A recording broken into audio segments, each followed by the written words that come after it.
When fact organize labor say yam fan them sifo e kon kan na won tu behwe ni bisa dwuma aban say brother ebe and I say we are the 15th of next month say parliament for ever a 6 now a revocation of LI 2462 no aban behwe normally paper on table say the parliament be do you dwuma na you revoke sa license no NM Santi organize labor as you say NM say you cost strike and say person ban no be mine no go to one among all your man nti ya hwe strike no asensai na ye be ni ya hwe say aban na waka ni na no obedi wuduma say aban enje wuduma organize labor you go to your phone.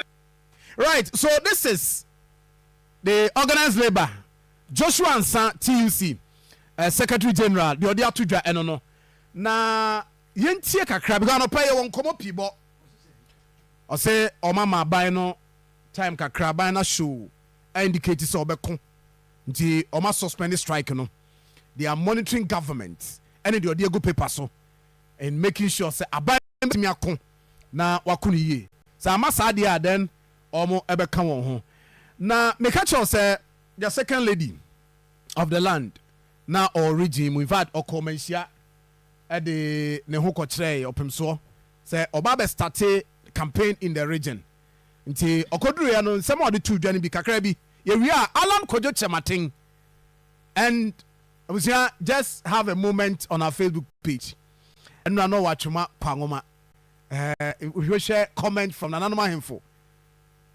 massive by NT Samira ye wi a na Alan de so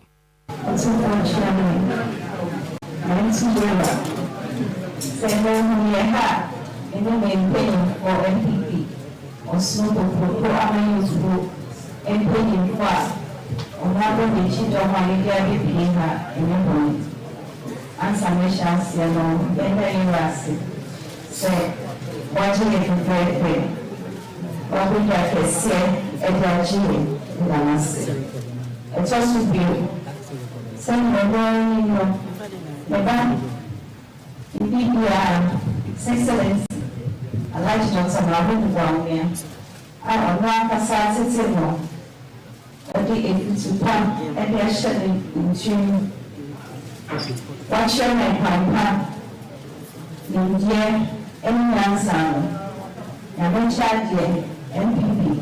A police always too far by the Omuni say, Omaya Omuni and Pamagana. Now, by track, you are a German. Also, it's the Bose, or Barbe Pijagana. Send the Presoya Papa, and now we don't put for the president. Edigana, also every soon, no Pijini, Magana, and coming to my paper.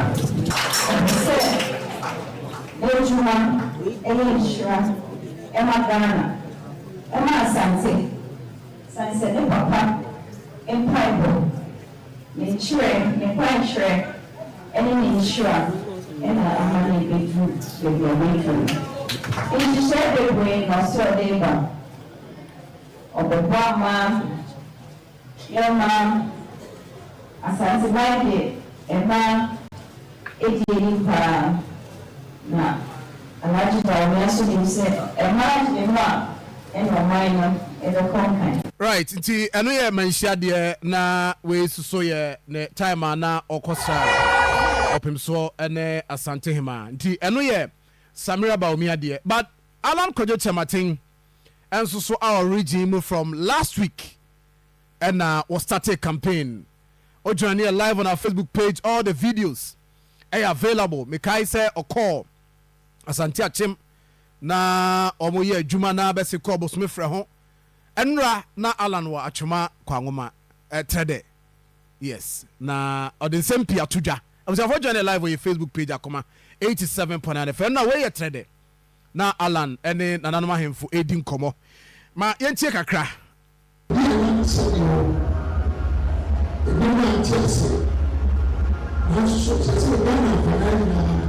the chance to say that to me. My name is the people can say,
Right, so that is Alan Kojo Chemate and Onona to the Hene Nana Nubrasrades the third. And so I can be kakra after say Alan Kojo Chemate Ede Nanu the same two just said a campaign as Yako. But I no pay the member Edema the Alliance for Revolutionary Action. Mira Kwasi Adeodike Ofia no pay. Yene bedim comment. But they live on Facebook Akoma 87.9 FM. But okwa no wa share my friends so nye bi ahwe. Yentie nana Nubrasra the third. I say or support Alan Kojo Chemate pa.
Right, so I know I had the no na enche ya ba besie nkoma se na mara hene ba for bring two or say hwede share man o say wa Alan politics awaye Alan Kojo Chemate yentimi mfa corruption katase share project kankan so wa hwe wono ankasa ahwehwe nkrata mu ahwe niema nyina mu se Alan but Alan ne hu they say ne hu fidia ne hu. I say Alan is incorruptible. Strong statement. And Mare Hene, Balfour bring two or say she dear shaman. My interior, we are any Akwasi do the Kebesian Comonasi. She can watch and how there's a time watch us. They say the strongest idea what they say. So corruption. Who do not back up with you? Who do not back up?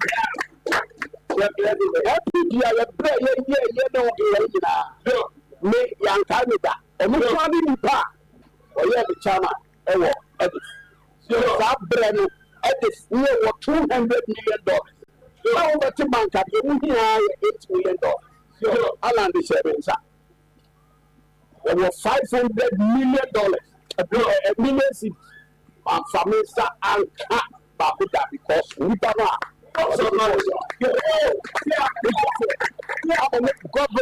Governor of the Bank of Ghana,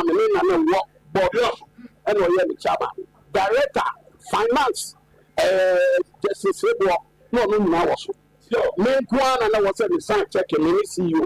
They say, the person the other flat from it. A check and the government sign. So, they buy a better. You see, if I make up a year, they say, yeah, they go back. A G, the mommy penance of mommy didn't achieve the. Right, so that is that. For my intro, so high Akoma 87.9 FM. About 52 minutes after 6. But Oko Facebook, Obet my join here live or comment to messages. Yabet Mejaho. You may break and kind at the amount. Was I don't care what I say? Mammy Conoho na yen share and come obase. Mira, upon Boko dear. Yeah, Sabi be aboko. O Yanko Pada Romanum Pipe. Yadayamiasi. Muna Mammy Yesika Crabati. Setting in I, Jumano, they said you have a Bruno.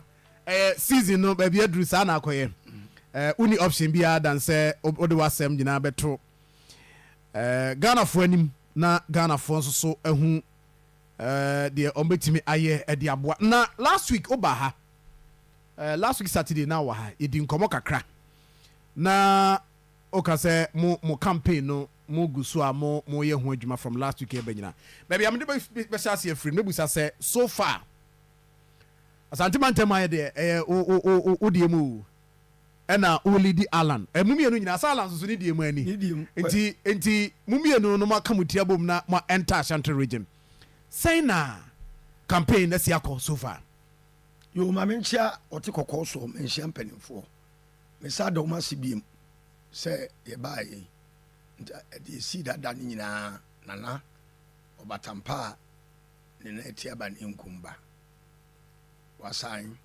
ehyirame se akosi fa no kore no ene wakokodu no fa nante fa emant enkeka wa bia ma wakwem wani na edene enso wo ye nokwafo yewra lan kwadwo kye maten me chia ne papa wono so wonde me say me huna sama menka Alan ye different person all together. Na de omuni say politics say ni Ghana no adufu pefo no etitis kama nkrofo di free omu wies kana omu tu galam say esensuo say kwa ye wia neska be di omu nsem akwara na beba no atoka ache no no amani ska di wa wo pese ogurumu obi emani be ri pakese da ache no emaburu ni adaje mawo because obi man ready cash and I just say Martinez are not here. We are branching on to an amount of steady. Now, show Edo fa Sika Pekwanswa, a crojin. Ubetima ko nim consistently. Backsliding.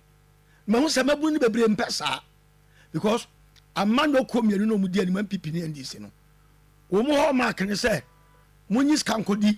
Ya mpelifo de ko wiaba ni achiche bia mam eti ama na wo mu sell anche matin 1 pp en wo pepe en Alan de ba se kwadi na chi obi anyanya ye kasa preko Alan ya kasa preko ai tanoso yes we Alan boy papa no mintimi kakra no o worth almost $700 million anywhere ya ma pick up ne petrol da so bibia da so wo se say nipa na aboa wo eh empelin fo okroma moska a o madwuma kosoro no dodo na ya lankodwo chematin sa no adwuma na me hu se ye mabunu no o mu mpede sa enu tina na se o mu sare ala de odi na ye chia bibia nko makosua bibi pa me kakra ya me ala lanti me a businessman me a honest person many me hwe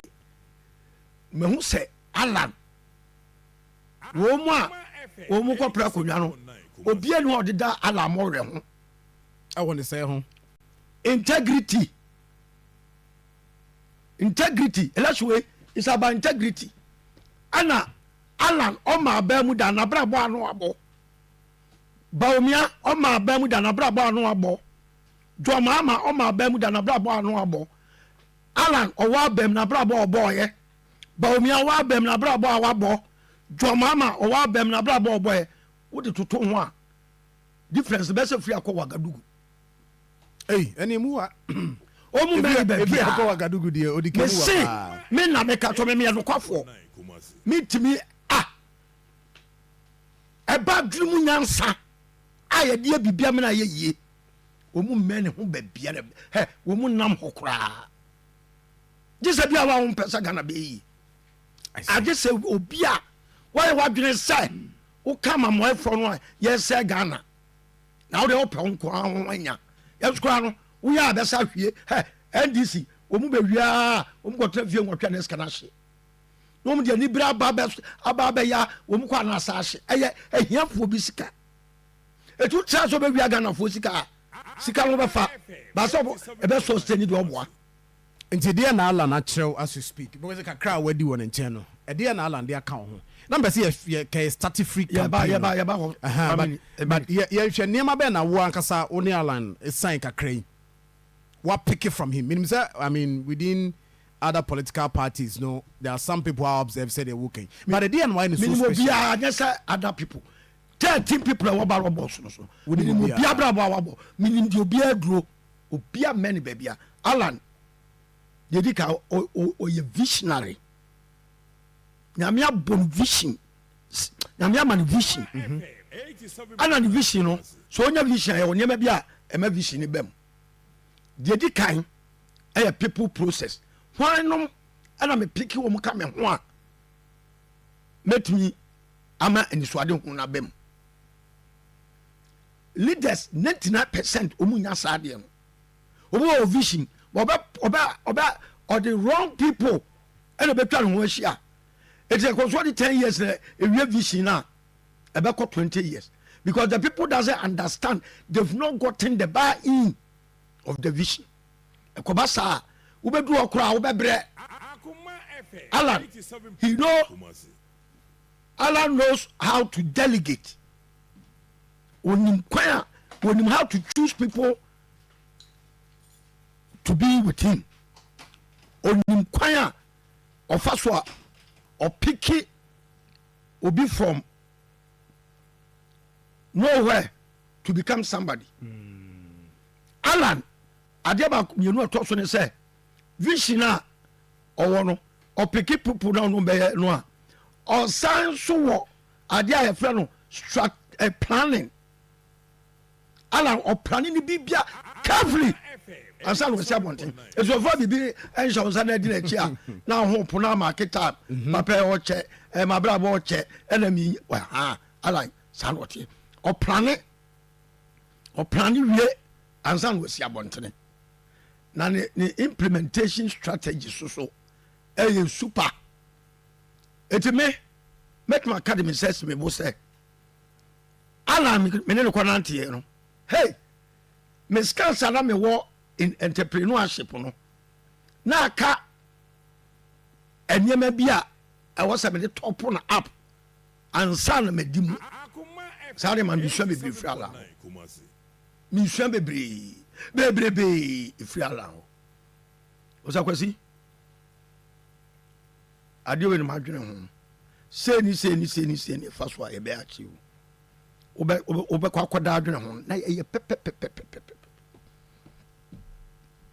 me say Ghana for se mo se mo pe change a kan no na mo se mo pe change na mo se mo pe no na mo nya serious e di change no wa mfi mo ma apply to have a change so ma now alankodo che matin ba ye change no e mo e be hwehwe mo the change is looking for Ghanaians kan na Ghana for we change but now with alankodo che matin no the change is chasing Ghanaians.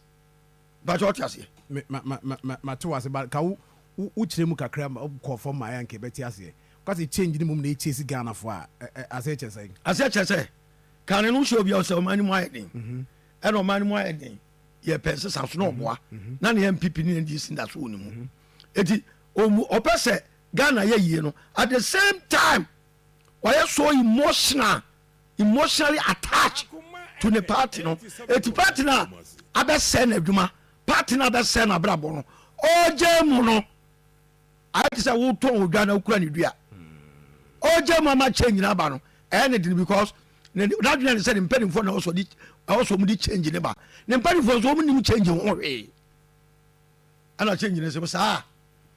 When am dey where come and am ntwen. Dey onimu ya de ba. Me change ne ba be we. Yeah, meba. Sanity. The change is now with us. No, the change is chasing Ghanaians. Chasing us. Yes. But yeah, sure. Last week, me can see about her policies, but me see a share campaign so far. More call. We must have friends a caravan town. Yes. Now, so far, how many communities? Some over 300 communities. My imagine some 400. 400. More to me, I be 50% people. Oh, Debbie, sir, yeah, about last week. The yeah. Mama can't say mention. Kodo Martin, the vision element, yes. Oh, we are political party. Maybe I say, Baumia. Maybe I say Baumia, John Mama. Baumia, John Mama. Alan Kodo Martin. Muntia Bibi. Well, we are the papa coupe. We are one.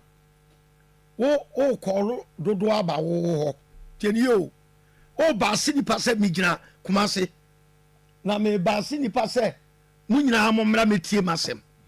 Obia wo babia wo beboka ansa no baba bia wo no ala se wodike enya cost effective ye yenko dodo no because ye ye mienu enti ye yenko dodo no ko ka asem nkire wo Okay. enti ye de ne ye se ya sesa no kanena no mu ya rally bus nipa eba a converge nipa at a point at a very huge cost ye de ne ye cost effective campaigning what it means is say ye ne enso na ye ko dodo no onko jo chamate adwe. Wow. And pass a work it a rally nanka ye be bas nipa be go one spot no yeah rally no krom wa wo mani wa ye no ma wi rally no ne e next town wo mani wa ne ma wi rally no ne e next town wo mani eti a very cost effective when MPP and DC 32 years they don't have idea what I say eti campaigning ko ye anya mass mobilization of people. Oh, Jarman, Nya Nubi, where the we go with a more touchy base now. Yes, perfect. And the videos in the air is here. And the with a photo on your live with your Facebook page, Alan Kojo Trematin, where are you feel? The caravan tower started, and you go so I did home come. Where are you feel? Yes, when you crum, until where time I was Ocean and Anum. Ocean and Anum. Now, no, Bosome Fran, I must start Saturday and Saturday, Moko Bosome Fran last week. And minimum my baby drew and Ranamo Achuma Kwangoma. Movie Kwangoma Sakwa, another Mukodo to be soon. Wow. In the message, you know, at saying that, sense now, microphone so a receiving message, you know. Did Caro? You won't be that. Say, you cry me, I don't know. And your mammy, you know, Mudika Kansania Casa. Ya brand people in this Yempo Mubium. Genuinely. Yeah, message enthusiasm no I very organic. Wakasa who say from the bottom of the people's heart. Now you pay change. You pay people in NDC. You pay change. Say don't. Opa Masamera ne Domama and Kofa Yasi Penya impact. Because in conform more for more. They've decided. Me say, Opa Momukofa, if we are say, Bipia Megu Kroma, NDC, Omoko Umachisa, MPP, the Umayra. Can you imagine? I don't say so. You call pra a simple on your cost at the end, Bob. I saw more money. Yes, I say a share. Sorry, border Asante border na mo de ewuram near the boba nti na mo call Asante Achim mo go free oba I see you go deep down na ye ba sa when you do asem ye kono ye hu say MPP for ebo canopy wo asori da bia ni adanse asokwa anopa no aye twam ti ye koya ye ba abedu adanse asokwa no ye duru ho no ye kono ye hu so mu be ye bibi ho ti ye bedu am ka kire ye be free am ka say ka cha lan say ye duru ye slow down ko be bitibiti wa we ya na bia obi akọ ti ye duru ni slow down ye ro grass no na napo TK Hammond Akoma Ralph FM 87.9 who address MPP for no ya num do e start ya wum nyina gi twi na omu free dan nim wum free dan ba kwa na ho asia fedie ye packet kakra Ralph by was the come say campaign nyina Ralph Safu Patrick, the original youth organizer. Okacho plane. Obejina me ka ho nyese obejina ni di nkomo. Okache me so fa. Utiri nkwa se ote kokko so enimonya mo dia show. Ye na happy for you. Lemu wa say campaign. He said Akoma FM 87.9 Kumasi. Me offer so. They know so ma lose election. MPP aware 100% say election ma lose. Now what do you say about Gurembian? We see can be because MPP also Kofi Umalusu election. Your mama so there were yasuna more cashly. But someone encounter MPP Munyan Koto campaign NDC for a campaigner. Almost about to indicate say or more a route for Alan Koyote because Wako MPP they when you control MPP NDC.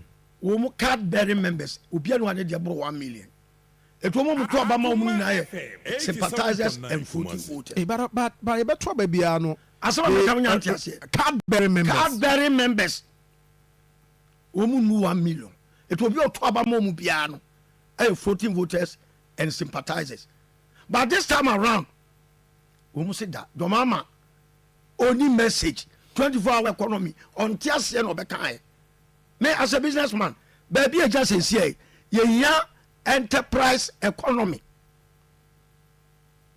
period ye ka enterprise economy say wo mo nyuma nketenkete e wo fom no wo boa mo ma pagya wo mo pagya na corporate entities so pagya na I ignite the overall economic development of the country now my business nketenkete na obia aduma egu kososo baba ya 24-hour economy aduma na egu ya 24-hour economy it is not possible just so aduma ni jane na so ya no kura no enkura wo mutimi achieve ya no Germany kura omu ye heavily industrialized nation omu ya only 7% 24-hour omu ya 24 omu ya just 7% 24-hour but do mama onima sem na okaye no your mama doesn't understand. Oh, please. And why the police? Masa, baby, I'll come. But it is serious to say on Tiasia. Tia dia me kan. Me a businessman. Me edwa dia be na me ni bie. Me a businessman, me international businessman. Ana ba sikasemu entutu so a me ya de. Me say your mama, asem na kan on Tiasia. Afre what the public sector redistribution and the DVLA and one DVLA mama can some show so more run shift intensive no more license more be within 3 months within because your friend is saying I said the mama do come to us here obaso che say oba be increase productivity yes sir but any public sector because the public sector say DVLA license more be within 3 months and maybe no be I said they also be developed renew. I don't make us say so we intensify production. Emma distribution ya equilibrium. E ba so tiase. Obi anya ne de. No obi anya bi wi a hwan ko pe bi. I don't say passport office. Passport. No, obi anya passport within 3 months. passport office omube die biem. You see obi edadawa e so hu in other case it will say baby aga na gire passport pa ya de so a so obi anya bi na obewuo as what kind of I see one just here baby the mama doesn't have any vision for this country next time what can as obi are desperate no power me ko kan bibi na me fa nko do mu na me power and a match part look again a man nipa intimate part the bottom line is say obana wo say o ko supply pad amane no e die be na ba ya say do mamuso asem da be na o girlfriend ka to say men can ko top pad menti bi that day me tru one men tiase I just na Ghana for bi anya kokodo to etie jo mama well mama ka sem tro o man panyini da John Ivan Satames every president no na kwabra dufo nyansabo akwa on na finance minister omu grow Ghana omu ma inflation ejina between 8 and 9%. Kopin bra tamis wuye Akoma FM atamis wuye no adomama be di ade no ne besia inflation ko 15%. Second year ko 17 o say ontimi no ofrefre nipa se enko hia senche senche no okosesa de namfofo agro odwan ani su buta okosesa de namfofo no mkoye party. But please active politics or so ko invest scam uyi Ghana for ska ko invest say o ko akoye forum na dia pay adwenkyere na bana ko IMF do you know what it means the man ko ehwe na via as ma me carry now the man was born there be a okaso okofifa I say am I value for money a waste of resources. This is what I'm telling you. IMF pa no ko tieniye atames o grow Ghana economy by 14% with oil fund. Do mama beji akonwa no ansa no ko IMF no na a deplete abedu 3.7%. Say the power sem fa akonwa man biem go look Ghana for me dadwe no ho amentiase ase me kwa me live baabi na mo wo baabi hey now yen share let me translate any simple logic analysis. Jesus Christ yen share policies the transformation plan yen hu common yen share the wabos nyina che say we need something ade be save and dey to kwampaso of course and so ade na GTP no ewo mu a e was Ghana for etimi dey ho to so who said before say me dwane ala no na ma tro book union government say me bele ebi wa ha munyimla na me nkyere wa de kakra agohene wa ha nka obeba na ma pemla look but yen nko ba Ghana your biggest problem pa ye face here 1992 constitution the framers of 1992 constitution the rationale behind it is say yen tranketi federal coups it yema security no enko ye en center wo the executive eti so what the architectural structure of our constitution we say excessive powers has been reposed on the executive and power corrupts. Absolute power corrupts absolutely. Tie sabe no vise kuku na ekoso no ye fa to minima president na on my na tabe mo enko fom na nani enko fom ko hu enipa ebi o mbebo pose o mo ba be yeku eti that was the decision framers no that was the decision framers no omu promulgate 1992 constitution omu de she omu adwene na omu constitute constituent assembly no allocation omu de ma various identifiable groups no anya bi de entibi kura boycott now me kai pretty well right from the inception of 1992 constitution me nuanom MPP for eba bonten say Makola for constitution. Yeah, you know, 87. So what is plan? Say on Sanoa. You didn't say MPP umo eti governance structure aseno umba system. Ebe sine MPP ni NDC. The umo ya no na radio bi. Me say over the constitution ahụ wobɛhu sɛ separation of powers ɛnyɛ adwuma because president na ne kɔ parliament kɔ appointing ministers ɛti wɔwura parliament ani kɔ asɛ president ɔde n'asɛm kora kɔ parliament. Number 2 wobɛhu sɛ president na appointing chief justice ɛni kɔ asɛ ba saa ɛti all the arms of government ɔsɛ obi ayɛ independent bayɛ die yi ama checks and balances ayera ti ɛtɔ ba ma obi a o take the whole country to a ransom do pɛ na ɔde yɛ ɛni kɔ asɛ ba saa yɛn na yɛfa president ama na adwuma ayɛ ɛni we must give the president the job description prescribed by Ghanaians. So we are we need national policy. A consistency in our development. Governor class yeah, elaborating clearly. I will say constitution and you may be blue was say you flag on a phone now. No be at another now yes because constitution is a living document. A unique system so your constitution at Tifakwa and maybe quite down. Now, man, a barco or man, a badada, and when you I see. You share, okay. We are just about 15 minutes to wrap. No problem. It's your constitution. Yeah, how I want Ghana 87.9 1992 constitution. And we shall open economic development. A governance architecture and a Bemount economic development. True, that is our problem. Biggest problem. Say Ghana because constitution a create corruption environment because said the kind power corrupts.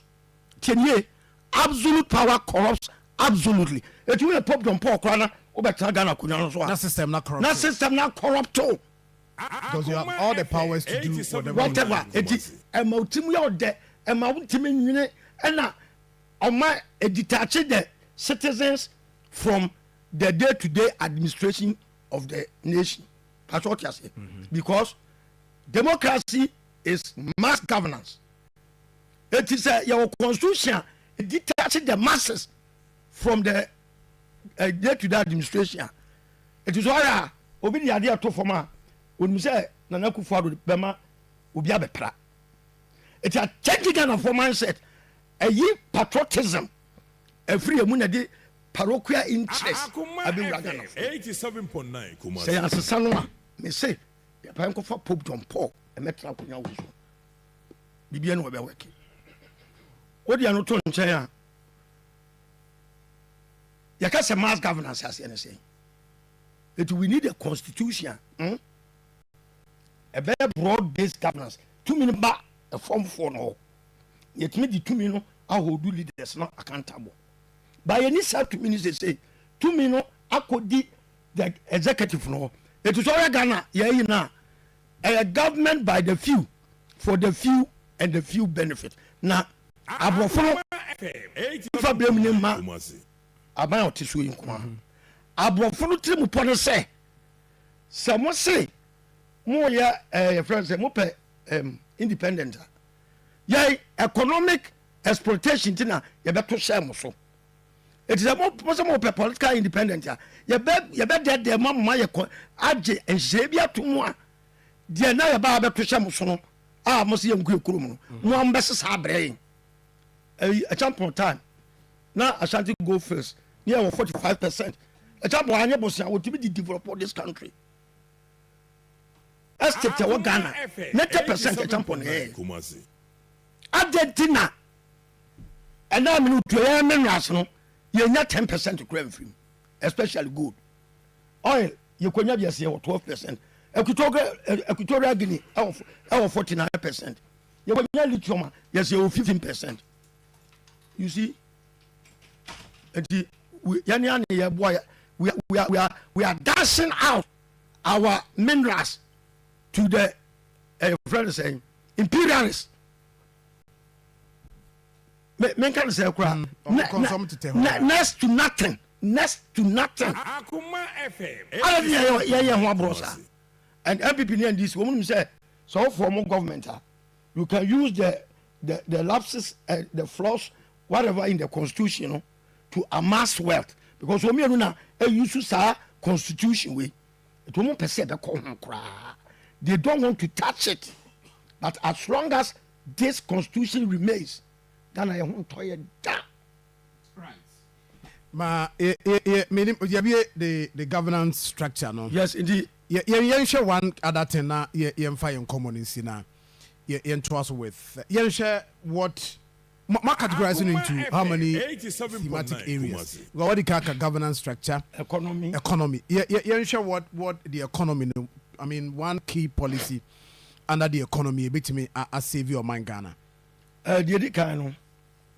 Ghana.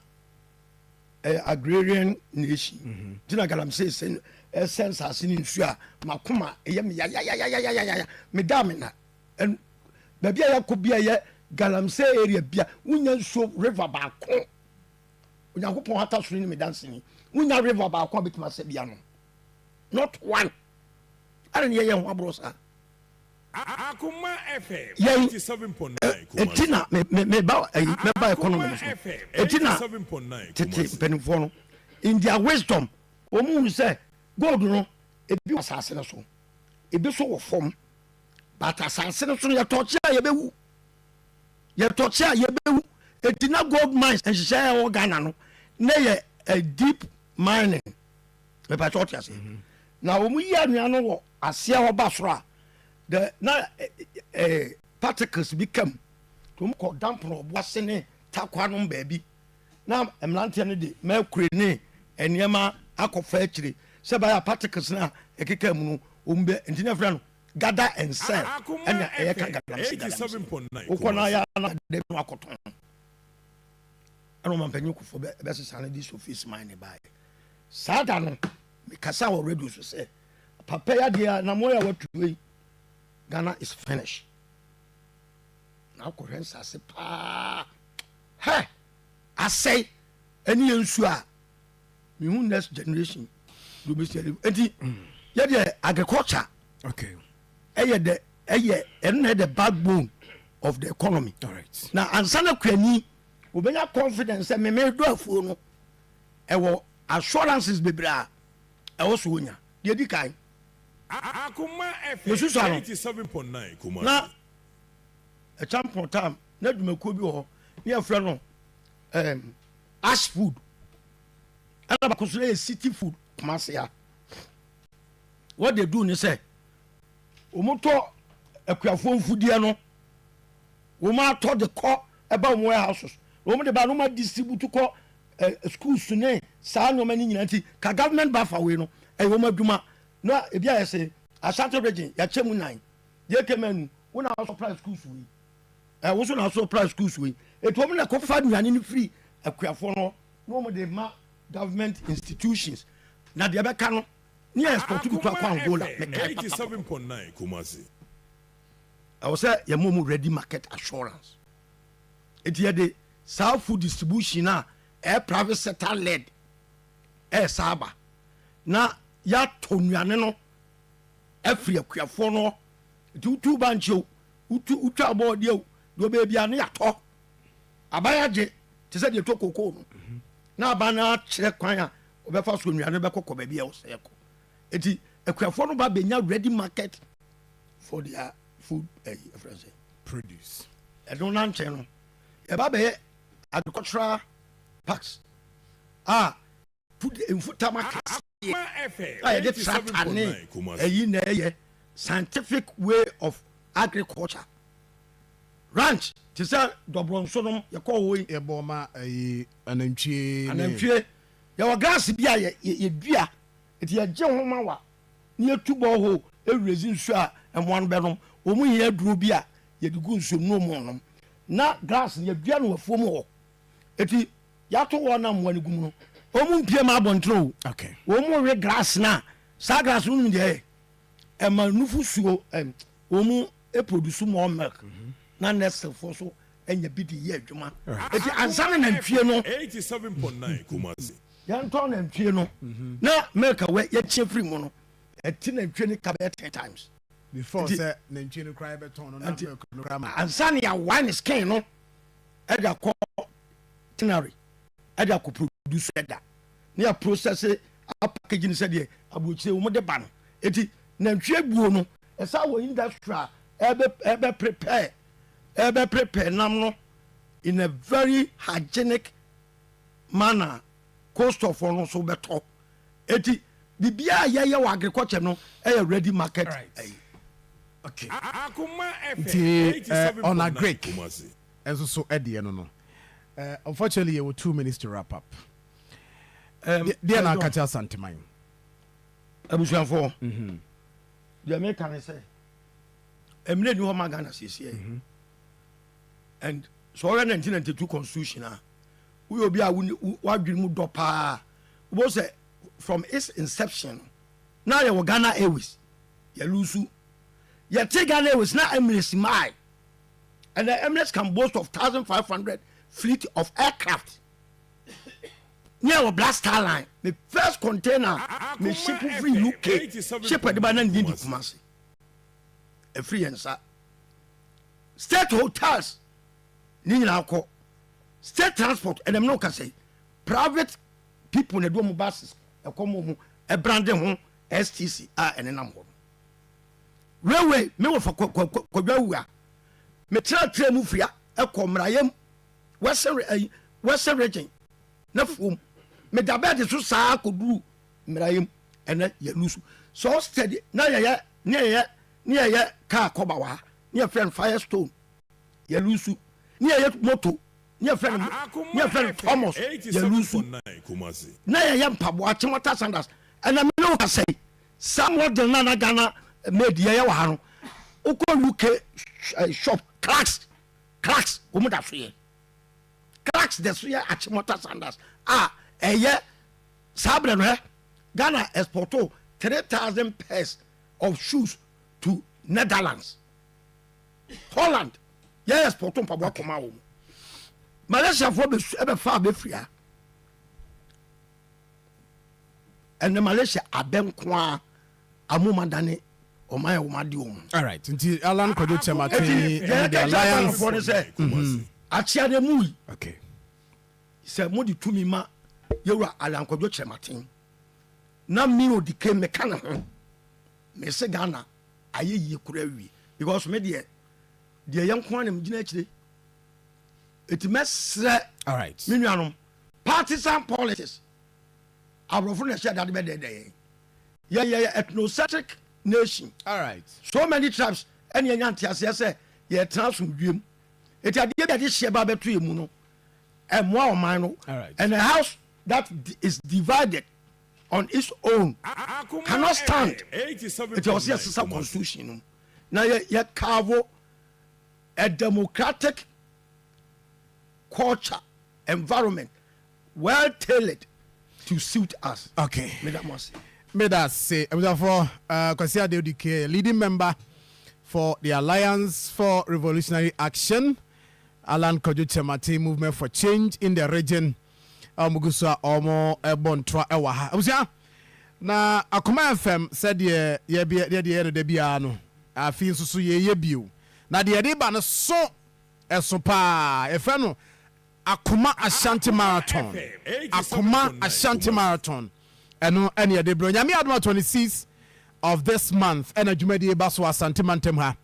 Na yetumrika ewie na yama awards ahodo. Sika ne ho ne ma aka. Ni nyina no said ya afibia ye no afi ye trim papa. Na anopa no num ne ahyase. Ye ko 24 kilometers.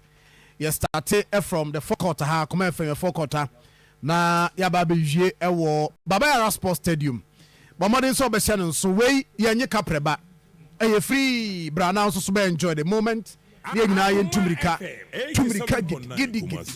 gidi near the abo bibia ma niam akoso ye enti cafe clubs corporate groups schools individuals mu nyina no momra on board na ye tumrika ewo Asante Mantem ha na yemfa enyi edigi ani no na ye the Edge Awards Ghana the National Sports Authority ekraimu Ghana Athletics Association Midima for Eba Clinic ewe Buakwa Gogo sanso na AFR deodorant roll-on enso krai mu bi and aristocrats event ewa makom omonso krai mu eno ejumadi a eba Kumase Asanteman ye de bremo Akoma Ashanti Marathon no nyame adon 26 ye nyina no ye be hyase na bibia koso kama kama betima ba Akoma FM na oba beje o forms and oba registration kama we yanyi sika offer number is so an penifo betima di ho komo 0209119090 020199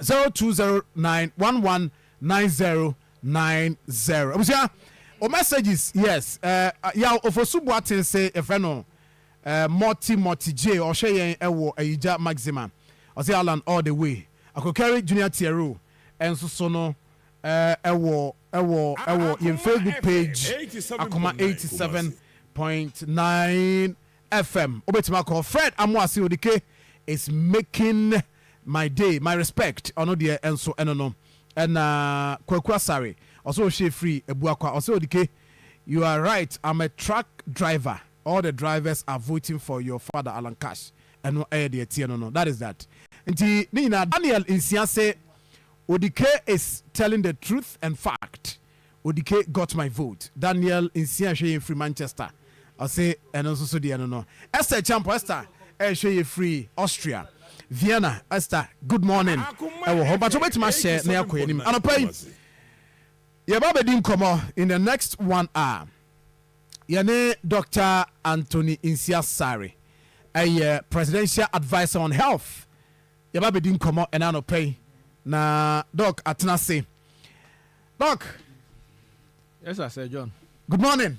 Good morning. Number 2 bibia boko de yame da romane mo mpa bo bibia boko yeda yankopon ase yeda yame ase pa na enema ko say wo I'm sure say campaign no said you tell who no you've been part of the campaign active one you mechia o ma Akoma FM 87.9 Kumasi no kre campaign be aduro na fe ne aduro on say last lap yes enti yewom ye nye Asante memu nko a enam say ye adikasi bia ma Ghana mind no yene nanam on say era president e de enema ma Akoma be mi ensan gukwa mu a ye ho adwuma okay ye bi ho adwuma pa ho ma ayekama ohwe a covid e bae no de bie ye ni Ghana nko a wiase man nyina on say it take years by surprise wiase wo sese no ade friend say 87.9 Kumasi atayen chem bi ba na say pandemic ba e mokoko enti nam say ye limited economy ayo wiase no yen high pa fa wo mo bi kura no ha wo mu ni pe wuye o say ohwe TV so ne ma ni pe hwere mu kwa no mu do so ye be bo modern beka ya era president kan bibi kan nema be mienu bi a be ye wiase mam nyina obi a hu se sa na ede ye o man bia o se covid na ba no ehu Akoma FM 87.9 onim ekwan fa so a obetimi the economy na back ba onim ekwan fa so a nipa wu a obetimi ama na back sure no sa kan de bi me se de atoye ni crisis atoye ni o se yetimi ema no esesemu na yenya mfaso so I'll say we have to turn this crisis into opportunities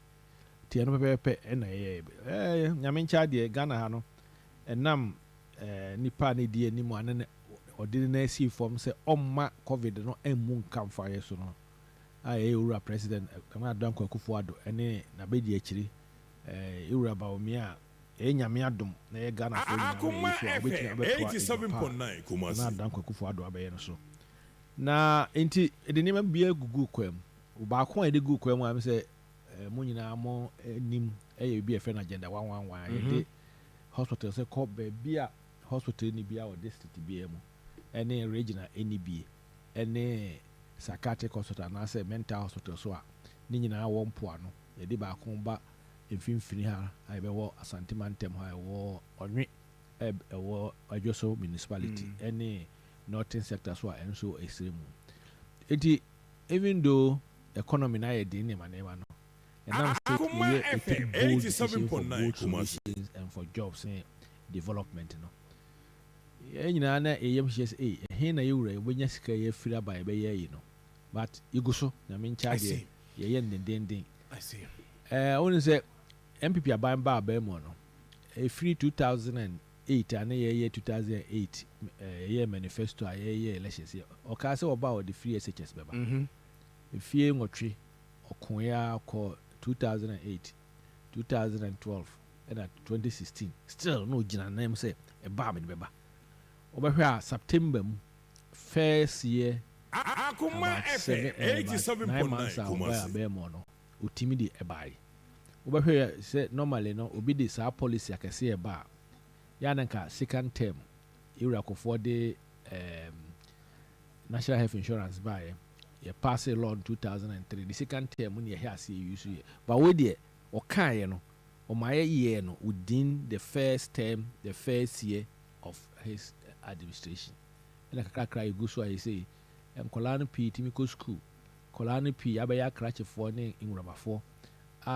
nipa kese fifiri nkurase ne nkofo fie mu ene ade de meka me timi mo example FM 87.9 Kumasi o wa de so a one ne maame buja ise o ene fa ise o ye ne masters e be akra bo hu ase professor efirifie ho eno ne de kire man the same thing ene o fa apomodin si wo hwe apomodin a o ka anja na wawa no o san aka se ye di vaccines ne enuro ban enuro dodo no a be 30% pe ene ye no Ghana ya ka nyina ye kra ye bi efiri ba Food and Drugs Authority for bo ho modern ne ade ba wontimi hu ba bi poti ya efiri ba e bi di fifa border ne ne ma ba na etoto ye enuro ne in fact even syringes and needles nyina ye kra gauze any cotton wool Akoma FM 87.9 Kumasi ye hair medical school ase ne ye gauze any cotton wool ewo tema fence Kaneshi industrial area or Seraphim industry ni nyina ase egu ni nyina de ye nyina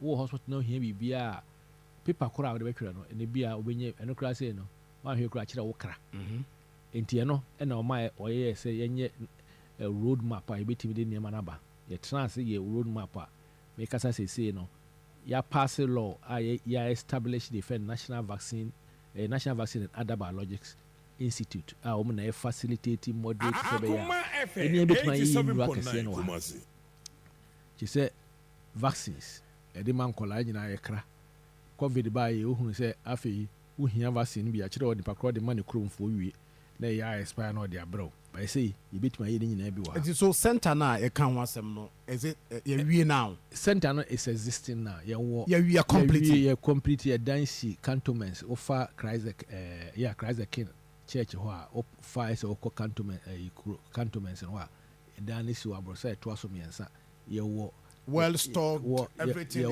is and no ye facilitating and coordinating center Akoma FM 87.9 Kumasi research institutes Akoma FM 87.9 Kumasi manufacturing ye yabo Food and Drugs Authority ye adwuma as say ye wo private sector mienu Atlantic Life Sciences ene DEK Vaccines Limited Atlantic Life Sciences omo factory already ho ena omo ye retrofitting say omo team dia ye vaccines ni bi ne kasa say no omo de Atlantic license for has kra omo air fill and finish on prepare or wardrobe anti-snake serum FDA for edi go through the testing any World Health Organization WHO for be pre-qualification na Ghana so no yetimi aye sa anti-snake ni bi o Ghana and omo go so omo sign contract agreement of other companies DEK Vaccines Limited so also AC factory say omo wie the first phase omo call the second phase ewo media omo so me wa yehwe mo say be share next year say be duru be around June hono na omo so ha say produce but omo kura ne de and we are funded by government of Ghana na say o say ewia say ayeko say no Ghana government will not fund anything Ghana government be man ye de no e be say group private sector it's a private sector no and the engine of growth the Ghana government boni chidom piano na private sector so enya name obatim dia yes na Ghana for nya adwuma papa ene adwuma ye ti ene ne ye sese ti DK fo si omu factory no EU ene omu de ene escabia bregana fo a omu so aso asena omu boy asena e fe no math plus German government enso boa kofo pe boa omu ni age ho se o si etimi ye nia ye nuru a ye frɛ no biologicals ne biologics ne ye vaccines no e wo Ghana ha to omu guso a omu ye me wa hye mo se e bedru next year no e bo se Ghana no ye so kra hwe kra na some pandemic bi na say ade CBCC a so bit my yes you rely on us yes rely on us we produce be man that countries eno ne be ma you see the any dollar no ho enchire no ti de ke de wa ko tonuro no aba no ye de cedi na eto ha na ye so ye ton bi ma amanonefo because your food and drugs authority ejina ne naso eno the best food and drug authority or the Africa omu ye ba ko maturity level 1 2 3 4 you see omu ye maturity level 3 omu ko 4 no omu duru 4 no a je so o register duro bia o Ghana ha na o release ya duro no a US ni UK nyina on beto bi luckily your African Free Continental Trade Authority ti eno so no ya ka Africa fo nyina abom say e betim die nuro no so kwa to free India na ema no yeso beton ama wo mu wo hwe manifesto meba ho ye de enima bi ahye mu a ye be ye Ghana farmer park na ema na say de omu ye na brochire no ti say herbal preparations ayeye abibiduro ni ade nyina no na okoni nuro ni bibia ye bia na wo ba bia ye no sa na tie na de toso miensa enso ye wo behwe a ye we nyina no o say Ghana government so fa nipa agenda 111 ye say no ye ho nkrata ni bibia ye nim nipa dodo a ebe ye adwuma wo district hospital bia ye wo 111 district hospital 101 district hospital see kwa de miensa kan de Karaga na Nhia de nkrata kan de be 104 ba say ye fa agenda 111 ye wo 7 regional hospitals I the new regions no ene Takoradi Regional Hospital. There were 2 psychiatric hospitals. I wo onwe ene Tamale. Ne san wo national Accra Psychiatric Hospital so e be redevelopment ho. 2 kan nyina bomu a ye fe ne tie fe agya na 111. Tie ye we nyina wi a this hospitals no be fa nipa bia 550 health professionals, nurses, doctors, pharmacists, biomedical engineers, medical scientists. Any will be one by year or typists, sonographers near day. Apart from that, no so. One moment to Tonyama or I crone or honor be chrono and if any indirect jobs and no have Quebec 700. It is no alone a regional house of Nipa about 1,350 and a psychiatric house of 978. 2 can in Abumwa is about 70,000 health professionals and a befa from this. Apart from that, no.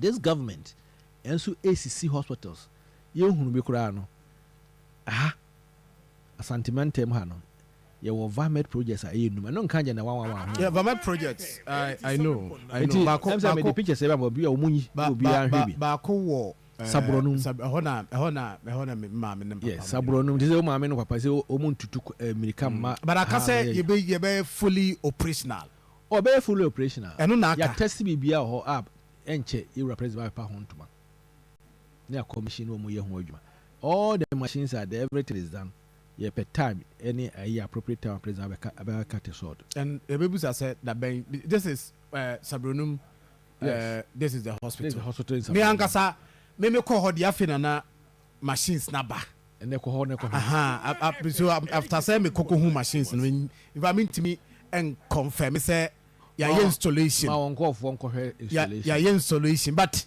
ya ma mo ntena ha nko a yes and me ka say me no me ankasa makoho me at the time me call na afena na omde machines number okotwede the same thing the same type of first project oko manson kwanta ebi ho oko drobonso na ka roman for na work clinic bi ho na health first physician assistant ba ko pe no e say doctor ebeko doctors beko ne nurses fi beko oko so haya swami so ebi ho enti enu yenum yeguso a obeka ya Eurojet project na ewo asantemani mu ha se na yesen eye tepa Korongo Dumasi military hospital aferi any offense severe yeah severe so there ya pam ye no hontuma ene na ndc for beto ya projects and kono omba tu sika ewura president J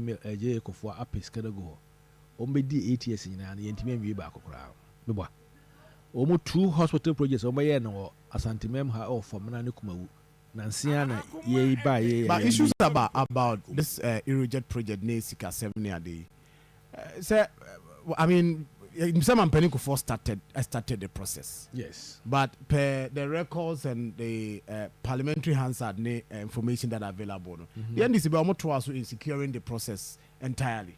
Yes, and omo ye de, omo wie. Omo wie ba kokora. Debi. Omo na kontra for example aferi aka kwa mu pi achesa no. Na me chechire mu. Yes, so American yeah, no specific. I want us to deal with the American now can Vamed project. No, the NSA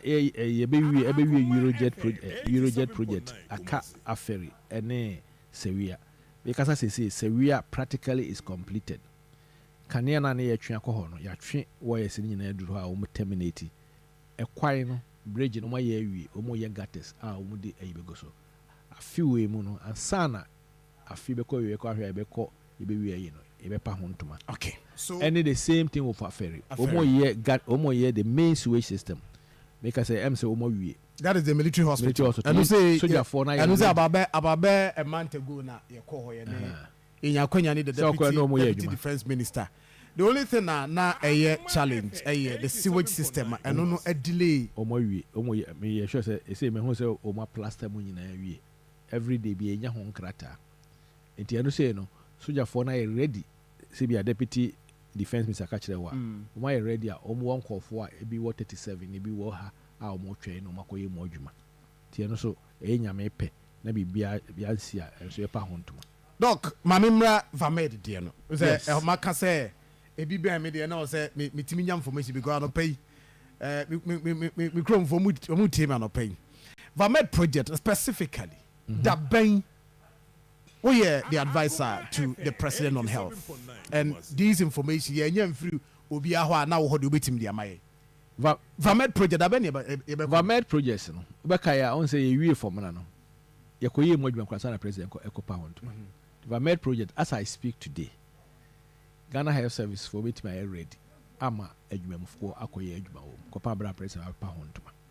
Enti eno aye ready me ne honorable Koboy di hu nkomo ne regional minister si benya debia Euro president and I say ebia incoming president ekwakopa ho ntoma.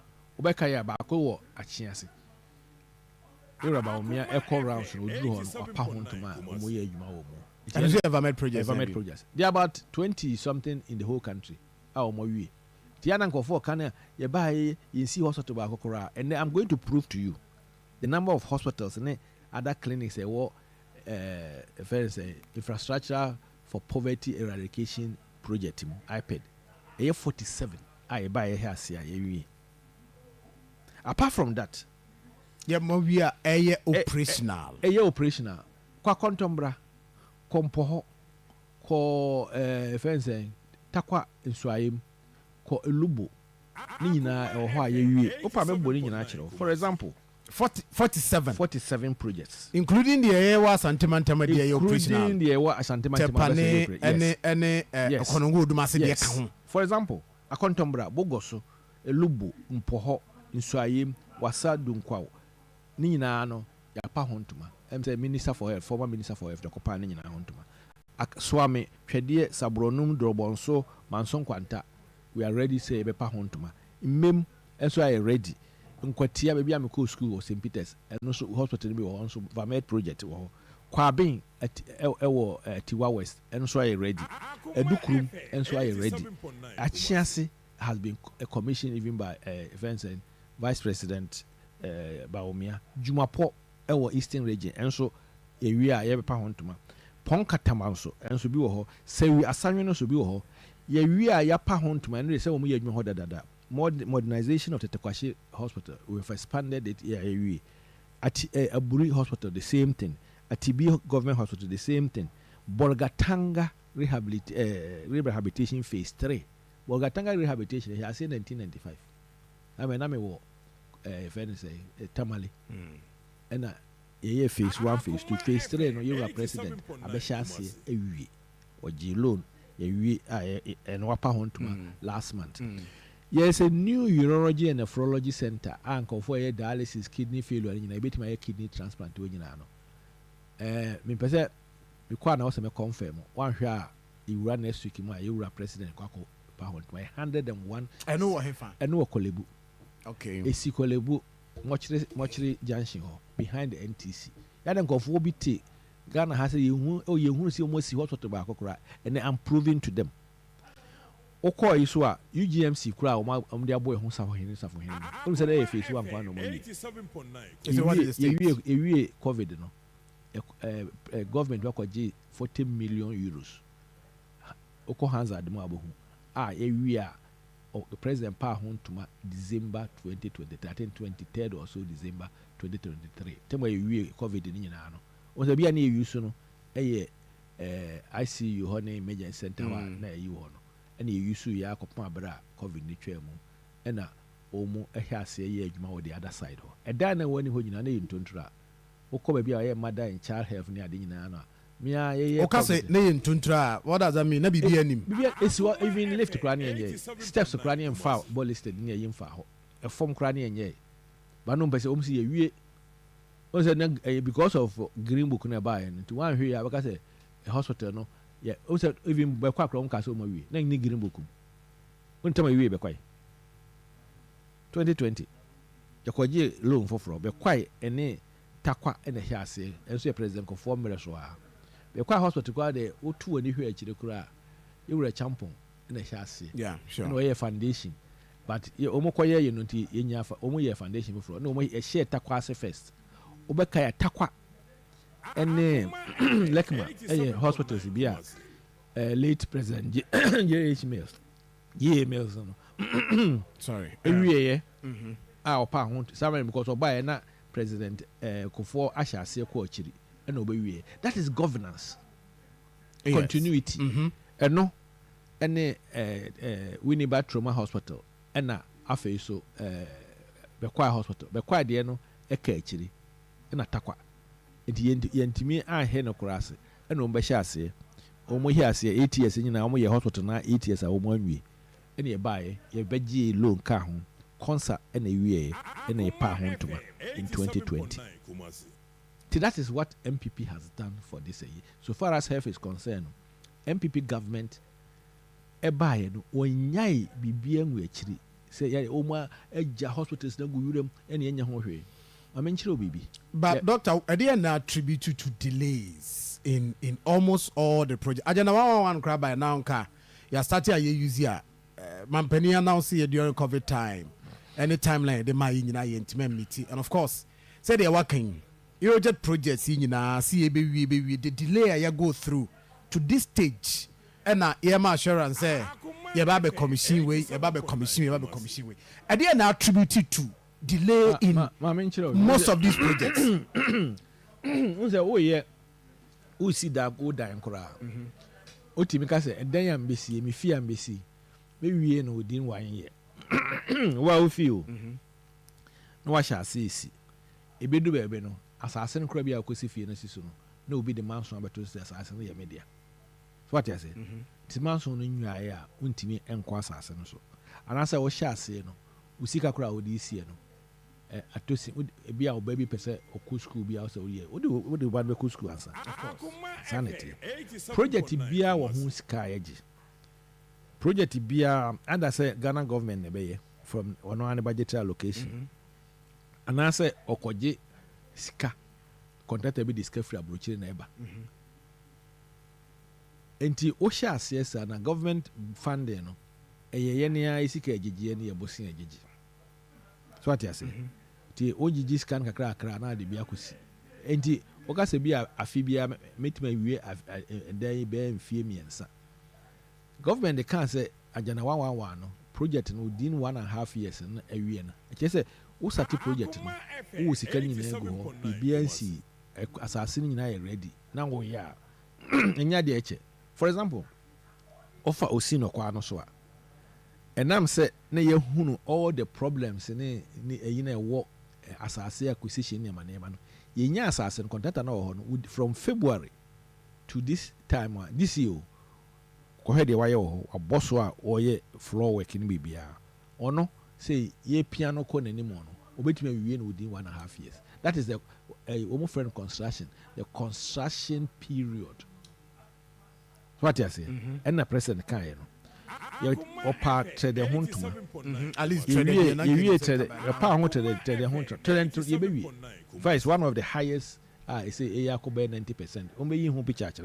Oh, no, I mean, yeah, Cassandra, I was a Facebook page and also error and your screen is so. And T. Oko Jessica, Nasibia opens all the Eurojet project, a busia. She said, "Ucha contract, Manessa, untimi mfagana sika emfanko ye because contract no site." What you say? And now shebi biase wo fi a money so a wan ko jebosia America ho now the Ghana government is kana isia. Also the Ghana government is kana sia kopma bra ba wi.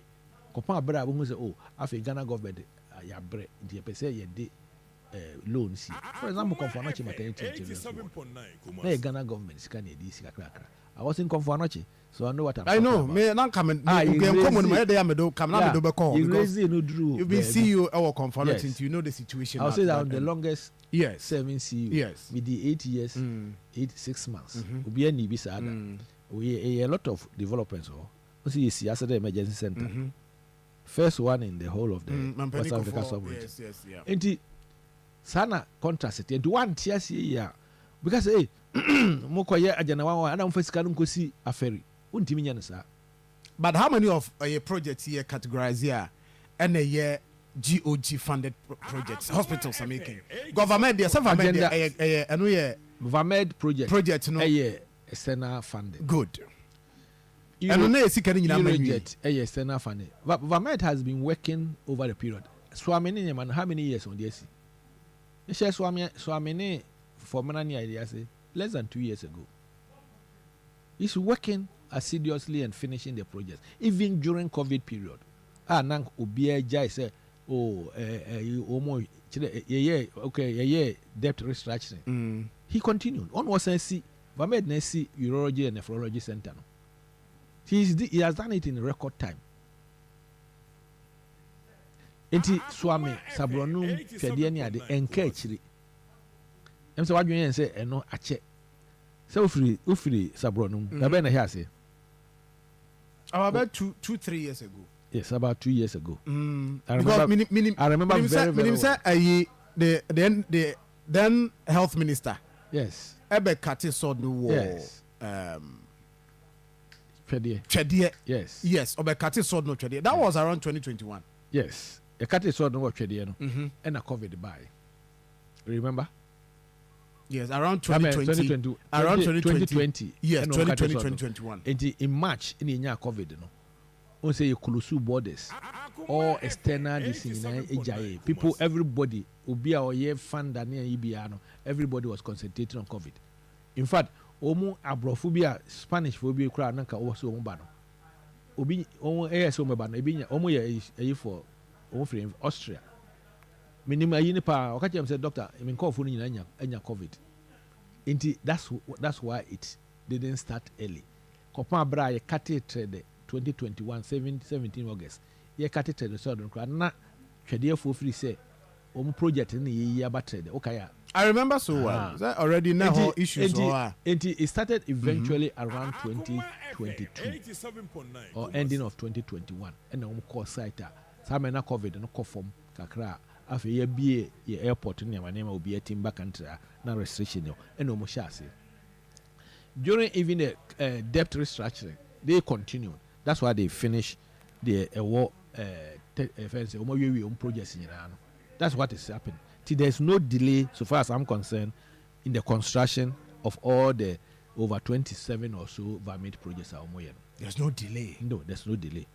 Today, but if there has been a delay, Obe attributed to COVID. Yes. It's a COVID. Because for delay there, it is obvious. Yes, clear. COVID delay, Abba. But Oba attributed to. Yes, probably. Yeah, COVID. COVID-19, yes. And Abba attributed to. The other ones, government project. Agenda 111. We are lucky. it's one of the best projects at Ghana Hayeye with the government funding. All right. Therefore, you need Dr. Anthony Siasari and Edin Komano Pay or a presidential advisor on health and an opay and need income. But my Facebook page Akoma 87.9 FM. Na also so contribute to your discussion and an pay. Na in the Ashanti region so far and Koma Yedino. Most of the issues I also say your other projects in Biho, but as a common center in the region because region also so your projects were hard. Near Shani say by now and you do come over meditating. Media me mako, Sabranum and Mako, and my wish is that you bet me a year, dear, said a walking. Me call you now equipment here in our baby drew. I went there with the DC at the area. Ntimiame Koshe. But your wish is that and they will be say but see a bit dear me a woman and no come on in Yedi. Now we'll come about delay. Now I'm a to delay Nibia. Yes. A bay to COVID-19. Yes. Any release of probably fund that now was in Keba. Yes. And now we'll touch on and land so come land acquisition. For example, Agenda 111. You can say this city be a land, 15 acres. Because Oshe architecture na be all the Agenda 1 trouble the way the hospital is. It's a friendly, patient-friendly, ecology-friendly, environmental-friendly hospital. Hospital where patient crowd damn person no. The hoyen didn't with panantia or timber nanti courtyard garden. Sanity. Most of the places, or some of the places, especially in the metropolitan area, say Akoma ne Nkrane ne manema, asase kra ne ho ayedin.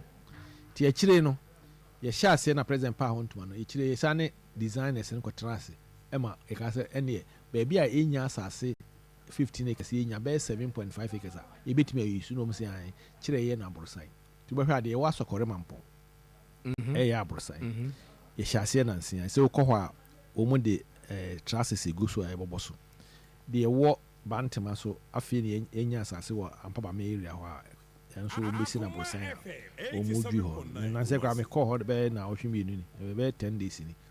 Obi kura oye fitting shop wani mo se won tu abra wo ma kan nyina etu di me o tie me a me pa ne che say on ko akire because wan hwe kura na iwi hospital no be the first person who abeji ayarsa wo and we he fan dey na okay ampa ba me okay bantama busha ampa ba me enti o hwe asantime mu ha no a ye wo maako edun kron 19 psychiatric hospital baako enna the Akano a district hospital. But it will be anywhere 100%. Debbie.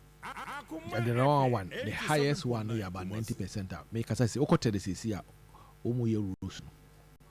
Omo a year inside, Omo ye a the air conditioning be abo.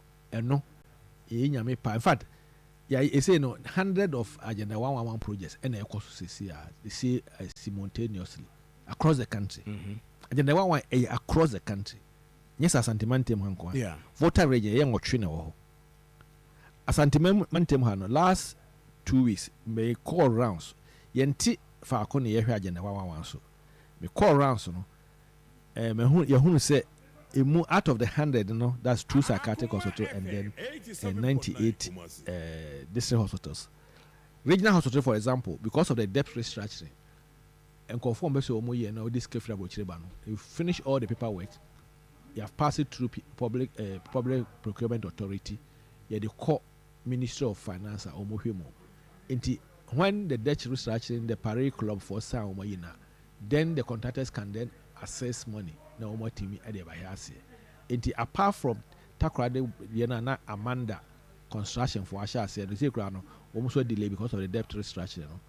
All of them any across a category hospital and no external funding. But they are government of Ghana funding. Even at this time, government seek some from because of COVID and other things. This government has dedicated funds. In funds free oil lifting and some of them from the budgetary allocation.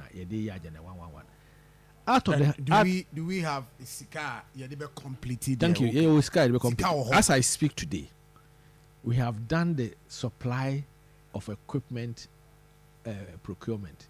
Our contractor for no. Ibikra de almost equipment to kurom ha ebinom de aba bedru ebi de kurom ha ɛwɔ warehouse immediately we district hospitals nti nye ade kuntan sɛ CT scan na MRI nti na saa na tie ene ba ko UCC atrede de ewi a omo de equipment ba begum out of the 100 no 33 of them above 70% construction we see hospital na about 70% construction a kyerɛ sɛ enema no yasa trade is nearly now early September na 87.17% September this year as they say san call ho no according to the consultants no see achichim consultants for nearby 8 zones so they were zone 18 16 of the Ashanti region are now zone 18 after the no nyame bie kwana bi BNC I'm assuring that the one any kokobin so ni kokobin ewo forukrum any boaman afija kwabre no barekese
so ometime wi enra enansane ne yekọ prampram ene sotuom ene sege prampram de ene sotuom de no enyame pa eno so afi bekọ wie ne bia ya TNC afiro me de video bi so maamo monhwe bokoro e wa Hunter West eno de virtually they finish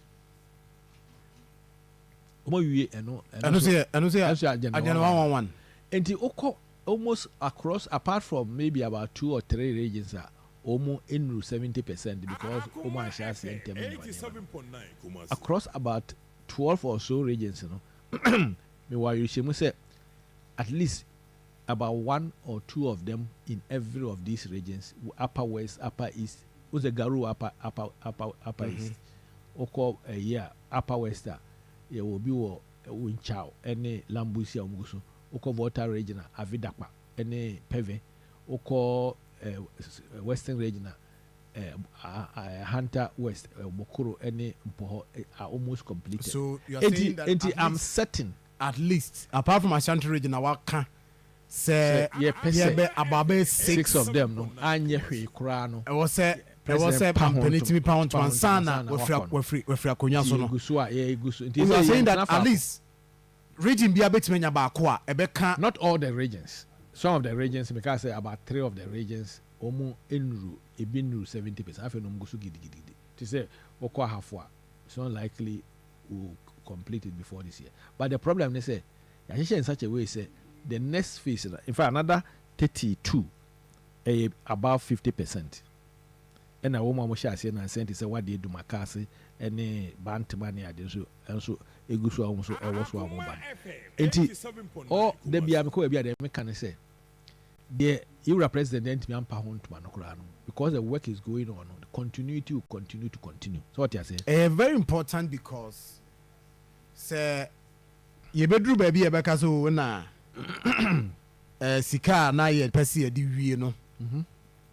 Yes, I made him common be Sikano, BBC may delay. You are showing us, say, even after Mampeni and Danko Kufado, yes, the project will still continue. Yes, because what we have done is that Yenia found what you two and a president, Yemfa found one be the buy a whole year taxes in Yamanema, the free be ABFA, Yemfa be ma agenda 1 and a direct true gift.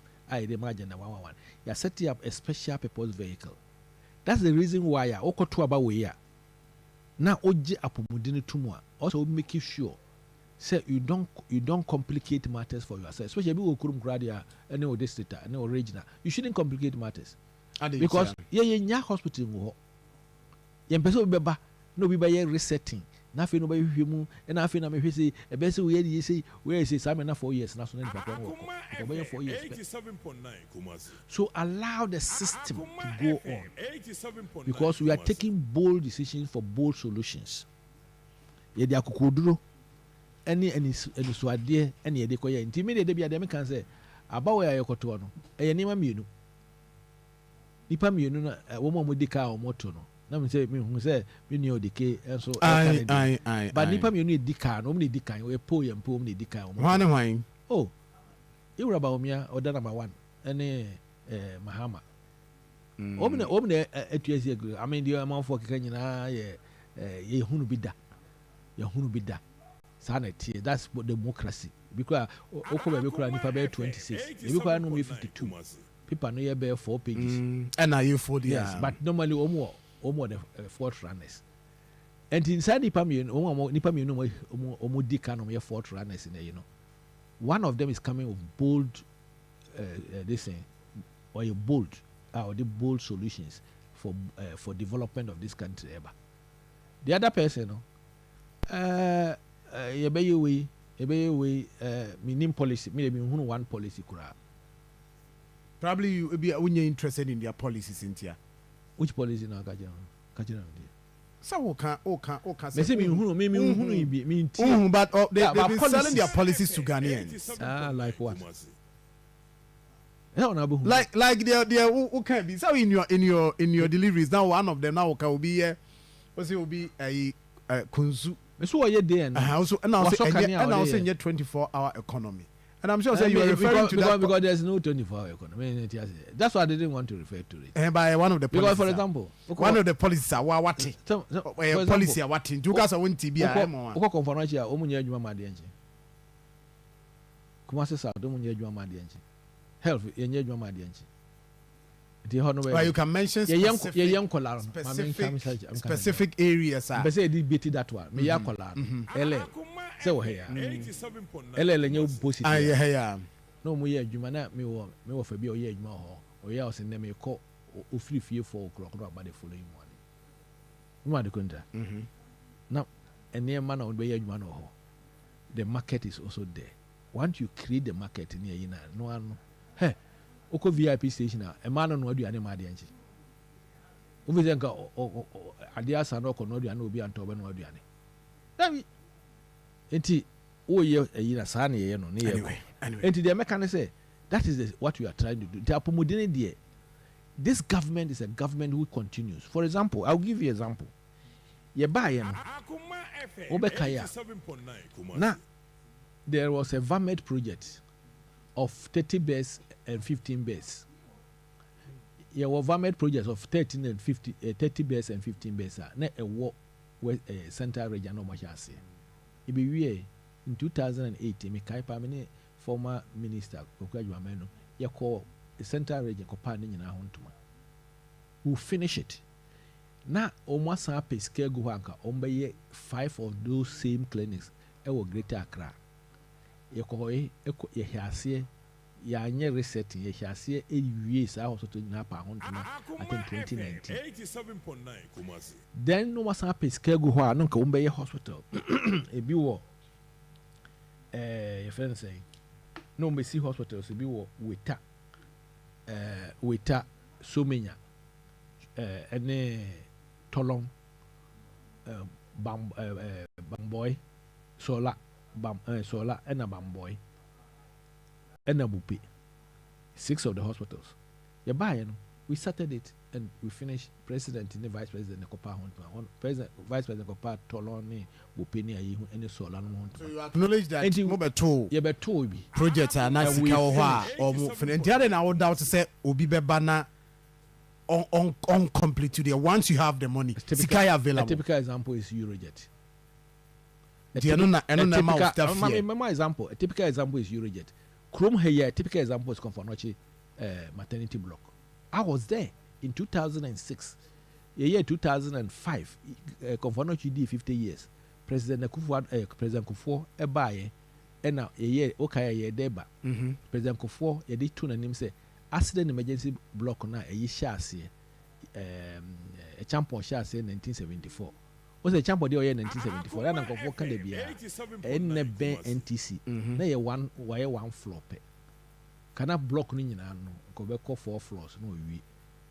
Ene ye catch and say ye pese me na me kai speech no. Me de tune him na board chairman. Mario Hena onye na be ko also the tools na president tune no nim to say even though obehwe sika near the atoaso near the awi and ye new drawing and ye 2 soldier for no free baby and no school one and ye see sa that we started it from 2006 from the ground to the top floor and roof it and ye sa extend the foundation no and ye did the nanka champion and a call also 5th floor tier 6th floor and 5th floor na ye T-shape mboa una baby a okay your boss ye kɔnna sika a government budgetary allocation na sika no bi aka ɔnti ye sika no bi relocate sojafoɔ no ɛma wɔn kɔ Prempeh College side hɔ kɔ see school dan 12 bedroom 12 classroom block ɛma wɔn of 2 offices ɛne toilet ne biribiara modern school ɛwɔ hɔ sese wɔn baayɛ no 8 years wɔn ade wɔn yɛ wɔn de sika na aka no ɔda hɔ no ɛna plaster da no they didn't add anything again to it. Compare and saying we want to foundation a bugu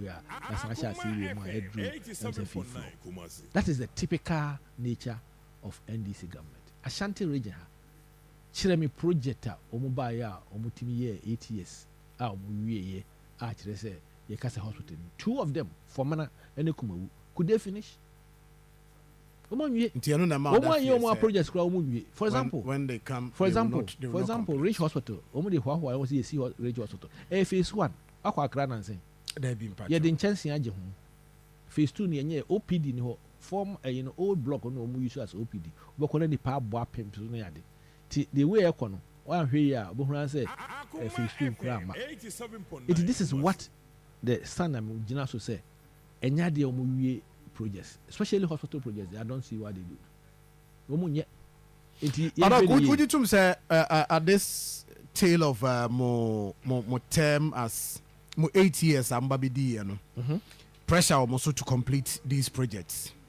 Oh yes, as for you pressure. Who started project? Who started project? Ideally, you have to finish because and pressure also because yes, pressure. Ghanaians will be disappointed if say. project a mo starte na mo ba be wie mo 8 years na mo ntimi anwie especially in the central region na mo ntimi anwie an commission ama ya nyuzia Ghanaians and Ashanti region will be disappointed in the MPP. Ebi a wonko be bi agya na wa wonko na say be call rounds me be fo akodi achi na akohwe bi. No, I mean I've been to me there be yen call rounds. E do be di wachi. Makobo am anya wo de wokoye no wokoye no wan hia kromofo no. Ye call rounds a. Ahemfo no na yefo no nyina ba. Obi ho for the first time a owura hospital on. You see the enthusiasm na omo ye no. Hwe ma me kan ye call anwanaga. Una sama ohene ka kire yen. Was it since independence? Obi akra nyu ho sa ba. EDM kanche president say even the thought of say or the hospital ban anwanaga because omo vote man da. The thought of it alone omo danase. Ase obi kan no. Ohene bi so ka kire say any krumo for ka kire say and hospital no buy o yo hospital no buy ye dey buy yo ho no. At least omo nkola no be over 100 enye adwuma ya nanka obi ne yere kuntokwa ne ma ne nyina agyan the total loan no manfo ne je ho it I don't think say people who are disappointed people are happy that we are doing such a project for them omo edi apomodin ben but as a government and especially some of us as health professionals ye pese ye wie ne yetimi achieve quality universal quality ye di apomodin papa ben nipa no because you see what we nyina wie a now on the national Ghana Health Service for you be a network of practice. Our so modernize you know. International say the levels of healthcare no ya strengthen no.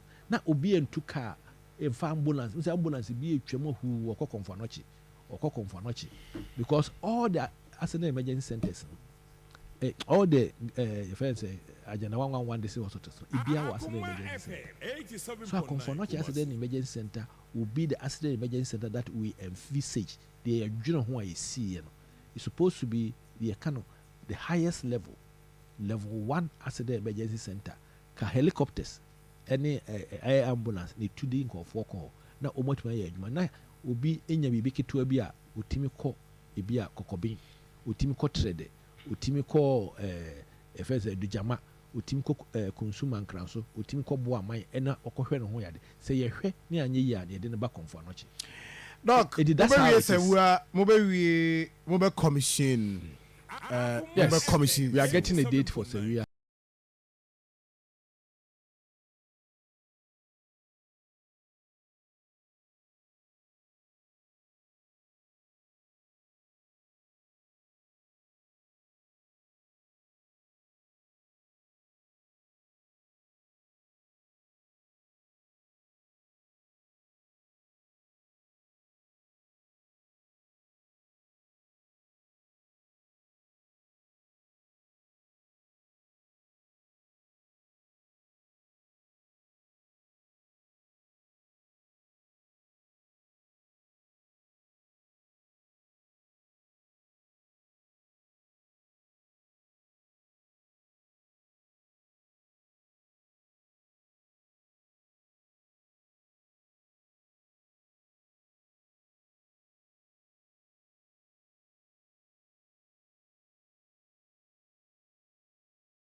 wontimi mfa obi aso obi ankɔyɛ yi nti wosi hospitals wosi clinics ne ade no na ɔmo a ɔmokɔyɛ health professionals nti sɛ nurses ne ade no ɔmo anya baabi a ɔmo so akɔyɛ ɔmo practicals nti medical school sɛ yɛntimi mbiem kɔpara bra yɛbɛnya hospitals a wɔbɛtumi akɔyɛ practicals araso wɔbɛtumi akɔyɛ clinical work the same thing nursing training school wofa nipa ne pii na ɔmo nyinaa te classroom a wahwɛ koraa yɛbɛwɔ paneɛ na paneɛ no koraa yɛhunu bi a ɛwɔ no ɔsɛ ɔkɔ practice deɛ wɔyɛɛ no wɔn sɛ health profession training no ɛnyɛ wote classroom ko a wɔsua adeɛ ɛyɛ classroom and then clinical attachment. All right. Okay. Doc, you na what has been your advice to the president on the effect of illegal mining on our health? What has been your advice to the president?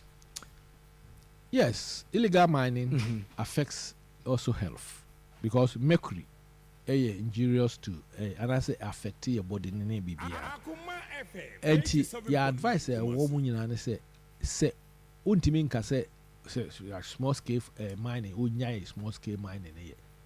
Nti osi nya ade a obi betim nipa kwa omo ye adwuma no they will be well controlled and trained. Wo chire omo ade also omo ye no mo train. Omo ade ba ko ebi a wotie Bawumia action points on Galam so of course we are about 6 points. Yeah. And no any the practical solution of all these things in the country because omo ye no okoye mining na wono ye afidie nkura woni bi tete wono ana ye nkwala nse nse no mo soso na tu omo na gold no hoda dada o won say bi kura nsuo bi ho a nsuo wo ye nko eda sei wokɔ hɔ na wofa biribi wɔ hɔ a woahwɛ a wobɛwu yɛde ho hyɛ yɛ mu ba gold no wɔ hɔ but ɛne sɛ yɛtena se ma nkɔɔfoɔ firi amana no bɛfa gold no kɔ enti the first na wɔbɛ sɛ ɔpɛ sɛ ɔsɛ yɛyɛ wɔ Ghana ha ne sɛ geological department wɔ Ghana ha no ɔsɛ ɔmo yɛ deɛ presidentfoɔ tɛm a presidentfoɔ yɛyɛ a wokae sɛ yɛyɛ oil ɛyi no ɔmo allocate baabi a oil no wɔ sɛ bɛyɛ a obi nkɔ na kasa mi kutu bibi wɔ ha ɔno na ɛkɔ yɛ exploitation I understand that point. In fact yɛhwɛ no yɛdi ho nkɔmmɔ but now my question was that currently as the presidential advisor on health manfoɔ ka the health implications are illegal mining yɛnsuo sɛi yɛnsase sɛi mercury the effect mebusa sɛ as the presidential advisor what has been your advice to the president? Ghana for call it on the president say ban it, let's deal with it. And yes, sir, for yare cancer, kidney, for. What has been your advice? Is the president aware of the health implications? He's aware. That's the reason why the president since 2018 or 17 has also kind baby say I'll even put my presidency as a, okay. That was 2017. Yes, also cancer. And since that time, one who knows operations PR. But the evidence is that maybe yielded any results. Yeah, it's because you make it political. You made it very political. That's what more for events a journalist. You have to also say it. No, but I mean maybe. Media no call it on media based on have you ever of called the people? Have you ever called the media? Have you ever called those who go and stand at the Galamsey site saying say the bar Galamsey including somebody who was a former chief executive of Minerals Commission? We saw him. Yes, and we have condemned it. But the power. Did you go on demonstration? Did you go on demonstration? The power is with. Did you go on the demonstration? President. Did you demonstrate? Did you go on strike? So we have to be very because we trusted that once you have the power, so we are fighting, once the power is with you, we are fighting. But as you speak, also Omampeni said why he has fought. The fight against illegal mining because they are small scale miners. Concession. So if that small scale miner enter in Siosua, you say there's another operation which is going on. Yes, I am aware. So it's a war on the water. Who jai in Siosua a horo now the huru a yuguma ubien hobenum suya efi and as there's a lot of studies that people are doing. We want to know exactly what the actual Nema illegal mining. Dr. Nsiasa, who advise the president as we speak? Because of the health implications, yes, we should halt. That's the reason why. Look at it. What halt today? Whatever. He has halted it. He has put operation. There's a soldiers making sure that nobody does it. She will be champagne. No, for at this stage, at this stage. So why do you wait to this time at this stage? Why you are sitting here, say John? Me who say what time radio so? You did say over Ukraine 1 man demonstration against Omoa. It do election year. No one could Galamsey says, "Moya, Mudia vote to my neighbor Galamsey, Yamoya Galamsey." We've condemned it. Yeah, condemning those comments because then it means that it becomes difficult. Did you go to a stand of demonstrating? Did you go to a stand of saying, "Say, any Yinayonko strike"? It is Yinyas and Nema. Media BDMA, Oma Dreamer say the fight against Galamsey, practical solutions will solve the problem. All right. And 2, we should involve the chiefs. Okay. For example, one more example. When you say, Mampohene, Nana Mampohene, yeah. That's a brand. That's a brand. Who say ye? No, you can't venture. When we saw offense, Galamsey, you can't because the land belongs to them. Tiwahene kasa me mame asasi iswa sanity. And to me, that's what I'm very happy that now the solutions that Euraba Omiadema Minerals Commission cry na enye ho no say dema wo. It should be signed by the chief and also by the DC. Ni hu say wo ko area, wo ko Ofin River so, wo ko Pra River so, wo ko forest reserve so, irrespective of whoever you are. But say obi to why say ye de krata aba be hwe Galamsey. Galamsey kura 1979 no one will be catching me and you're banning Galamsey. Right. There's nothing like that. Yeah, as for the health, he said Tina, now the use of mercury has stopped. He said women use mercury. Since when? They've got the use of mercury from scientific point of view have even been minimized. With my strategic goal to that, and now also University of Mines and the Allied Sciences, UMAT, yeah. They have the solutions. They know what to do, and the woman in a kabom all these health hazards are insured and comfort because obi we are not insured or the inakoto insured where ya no be so insured. All right. Na reclamation of land. Yeah, that's it. Na mercury ni nema no enko into the soil e be affect aduane. All right, doc. Thank you very much. It was for Dr. Anthony Nsiasa, a presidential advisor on health. And yatna see din komo. Anopay ma me na wase ba me koso akai wo say the Akoma Ashanti Marathon no. Nyame adoma 26th of this month. Ye butu. Nyasem ketwa. Yejinampa we America ye tuo na yewie na yahwe abo abaso kama we enye apomtete we de America nkasa nti unyu huni a venture memi say de megim hudi nti mebo modern na me so manya be 10 kilometers be cover we are 14 aka because 24 kilometers and ye cover nti ye be hwe but modern so do hu begim bie ma be schools any individuals corporate groups kefit clubs mo hwe na mu obi a obetimi agizana na so kama na also so ode na ba we free anye kapre Akoma FM enso de aboa no na National Sports Authority ekraimu Ghana Athletics Association Medima for Herbal Clinic Dr. Time da so ewo abu akwa agogo and afi AFR deodorant roll on aristocrats event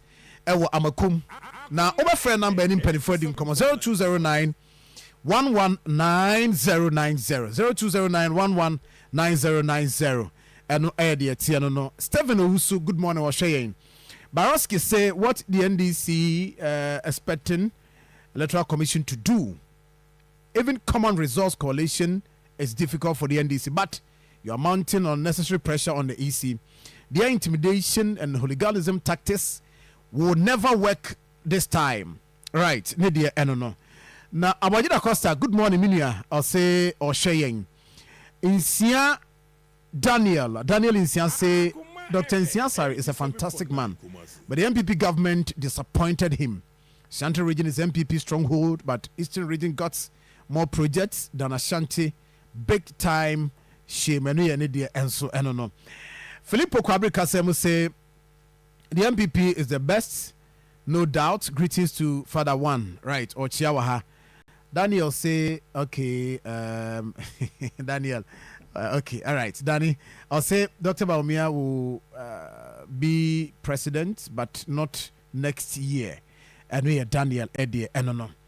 Now, Professor Ehans Ewaha, what can I say? Prof, minini din komo oye. Yes, you tag President Armstead. You tag for a name say. Sir John. Prof, so bibi aboko de. Nyame adom me hoye pa na won so. Nyame adom bibi aboko. Sir John, me fa kwen so na minchia yetiefo ne yahwefo amohwe yi na minchia open source to the second na. We go di mama mo so. Na yenda na se. Armstead ye be Armstead na ka ho pa. Okay. In fact, very instrumental. Yes.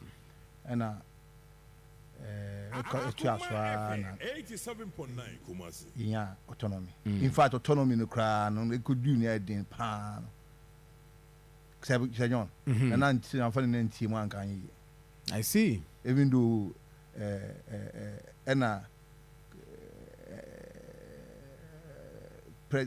party ya wo power ya na was so there. Can you? Nana born home modern papa.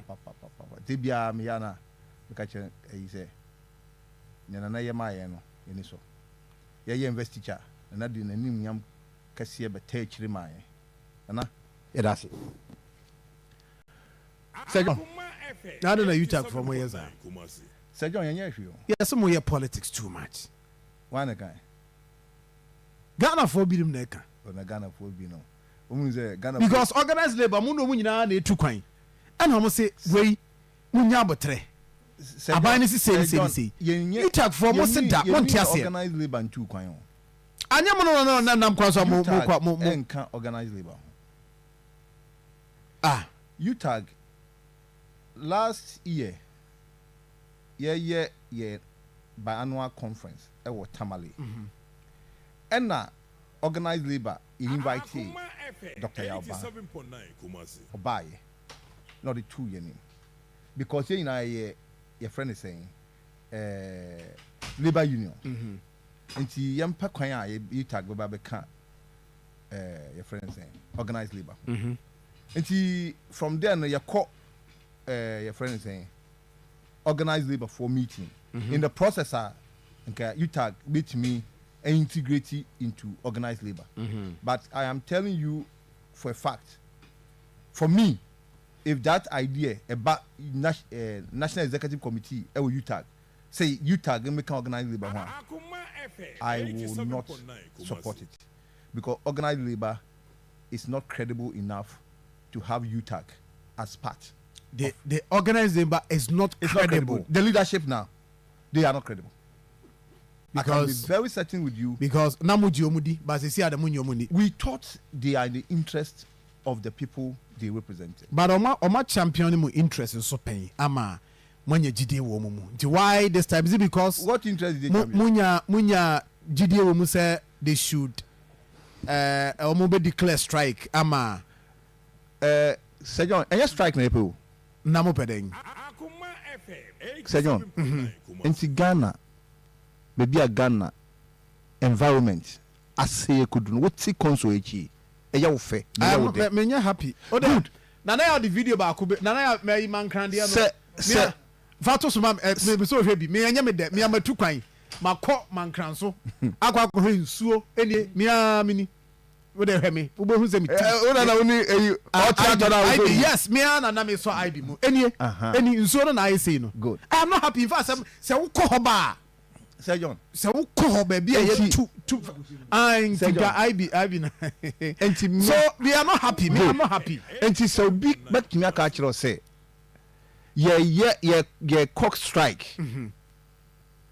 If this devastation, and come what Green say, near buying a yana en konkosi agano.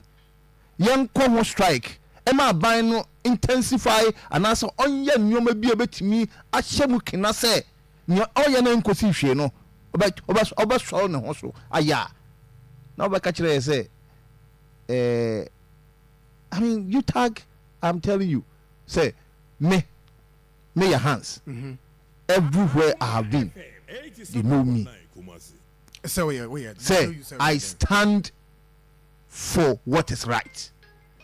And what is right is that Mampeni at the what is right is that at the crowd time, but President through the acting executive secretary, a troll letter.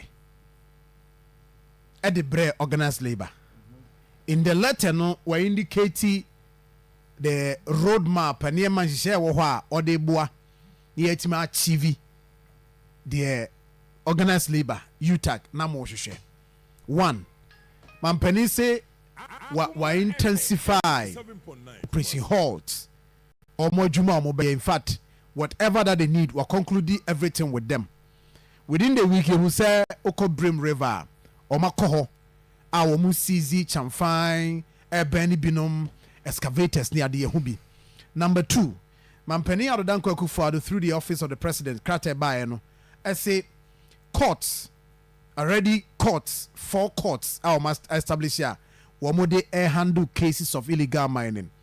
Now, Attorney General Crown, what Trodi Amani say, One Chief Justice, Mshana, Omo accelerate and Omo intensify cases so that you bet him. Then the LI 2462 and no Emma permit Emma Quine a grantee say you bet me acquire forest reserves aqua kutu a rema kutu from a good year with immediate effect. If I also per what is in the letter no say with immediate effect the Science and Technology Ministry EPA and making sure say Oma Horte whatever that is going on in our forest and also I mean I mean one say if you are calling on all the presidential candidate to sign a pacta or say the president this is what was captured in the statement according to TUC, according to the forum Omo FMM who said Omo you convinced said the president at Yoma Sebnase and the president is taking action. And only enough. Sir John. In the Bible. Me mind Israel ma. Mo the man of Anfa, mo di ma yaw. Na ma kuma de we fi mo. Bible no okay. Sir John. 87.9. When did we have the bill say? And as an act say you bet me akọ your forest reserve me akọ to mine and I say akọ mine. It was just last year or last 2020 2023 LI 246. Sir John, do you know why that bill came up? In fact, that bill or that as I'm running a buy no menjin say Ghana painful adwen ho no mo ye. They never thought through very well. They never thought through. Sir John woni bibi. Embra ya dwen ho a ye no. Within a shortest possible time. South one ankasa and call for it repeal. And as Ambra no ye yet to cover up somebody in this country. Do you know say Sambra no after as Erastus Asaredonko a court turn on the marine forest. A court shared devastation at Akoswoho. Or the Akonta mining, a din to so say. Akonta mining and a year mining no war. Turn on the marine forest. Sambra no omo interview Honorable Abu Jinapo. Abu Jinapo can say Oma Ghana ya ma obia kwan say Uncle Forest mu nkonko ye mining. Enu mu na Sambra we atwitwi ni tira ya passe ye to legalize the illegalities in the forest reserves. Sir John. And I'm calling for revocation. The point is say Sambra shouldn't have come in the first place. why hwɛ nea nneɛma yɛ ɛwɔ ghana yɛ forest sisi a mene kase yɛ a yɛfie akurase those days no sɛ wotena kuro kɛseɛm kakra na sɛ bronya bɛso a 24th bɛba yɛbɛkɔ yɛ kurom yɛkɔdi bronya and then you prefer to stay in kuro kɛseɛm kyɛn sɛ wobɛkɔ akurase because the moment a yɛbɛkɔ yɛm kurase bɛba no at least we get refreshed the vegetation a yɛnhu wɔ Kumasi no yɛkɔ a yɛm kurase a yɛhu and there's some freshness in greening. He says greening now than yellow. And dirty water. How? You're not saying na me. And the way I is ye. Say John, you see ye co 18 to score a cratch that buying. Sa buying. Near Cosuno and ye. Ye be. Emma you won't say. Indeed. And you want no fan fan out there. Say John, aban ka kyerɛ sɛ yɛnda ɛwɔ COVID-19 yɛdaeɛ anambua exactly adɛn nti na aban se yɛngyae galamsey a yɛngyae sɛ John nokorɛ sɛm nyinaa ne sɛ baabi a yɛ galamsey no nyinaa no ɛhyɛ district bi ase anambua district no a ɛhyɛ aseɛ no aban ɛwɔ akrakyeni a ɔda no security for no soldier for amu yɛ adwuma hɔ nyinaa no ɛhyɛ saa yɛfrɛ no sɛn aban krakyeni no ase nti dissect no aban krakyeni no ɛna ɛyɛ kyɛ ne aban krakyeni no information obɛnya firi soro no ɛno na ɔde yɛ adwuma sɛ John yɛatena hɔ ama galamsey no adidi ɔman no asɛe ɔman mfudeɛ ne mfudeɛ asase nyinaa ɛnnɛ a yɛnu kasa yi people are proud to sell their cocoa farms unfortunately sɛ wo ɔyɛ sɛ medeɛ mentɔn me deɛ a yɛbɛdi di wo nyinaa na wo kora wonya anama ɔkwan kora na wode akokokofoɔ no mu nti deɛ wobɛyɛ ne sɛ wo nso wobɛtɔn sɛ John mewɔ bɛn so those days are Golden Star Resources, a mining company. Eba be prospecting. Ewo me stepfather. Opinion noche ni koko fu. Sir John. Say 1 feet radius. Ena ye 2 amona. Omo be 2 amona donko no mo de rubber. I say those days say we be do nyama ye hye bibi the black soil hye mu na the seed na gu o ma hye ni na no mo de o pick up no abesesa e de Akoma lab. That's what we call it, prospecting. I'm prospecting for gold. And then you more be license some prospecting for gold and as a mineral about 10 acres and the prospecting. Those were the days are near say na ye bajimi bre. Say no man ka samintro. And some na air cost no. And near man more expected from government. Different from the na organized labor. Yeah, organized labor they can ho ne say the government should declare a state of emergency. And before year back a strike no. Year first. Ye ma ban say on the 9th san nyama we no ne ekosunti no aban fa esoto all mining in the water bodies, farmlands and our forest reserves. It's a muna organized labor in the account. Let's say yeah can be organized labor. The numbers number one almost so change. Until some more and the way about to swear. I say we are almost moving to the same direction. Then why don't we join together? But the fact that organized labor has failed us does not mean UTAG should fail the country. Right now, yes. Again, na share free a buying home so that you call off the strike. Ban Galamsey now. And now, no, all forms of illegal mining going on in the farmlands a affect your food ye ni food no place a ban on this. Stop it now. Yes, you swear a buying iron high Emma ye mining on our water bodies as I say yes you now say Ghana water companies are the verge of collapsing.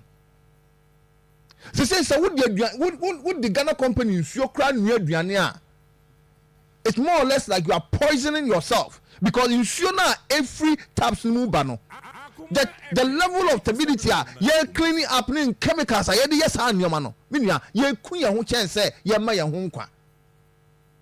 And could see the bang and I mean my Ghana ma. Ebe woo and I will say. And Confubia almost poor more. Empty. Say John, it's you tag say. Galam say, won't to mean can't let me say. Galam so bini go the all paintino. Mene wo ye obi go the all paintino. Mene wo ensure ye nom emboyen. Obi go the all painti.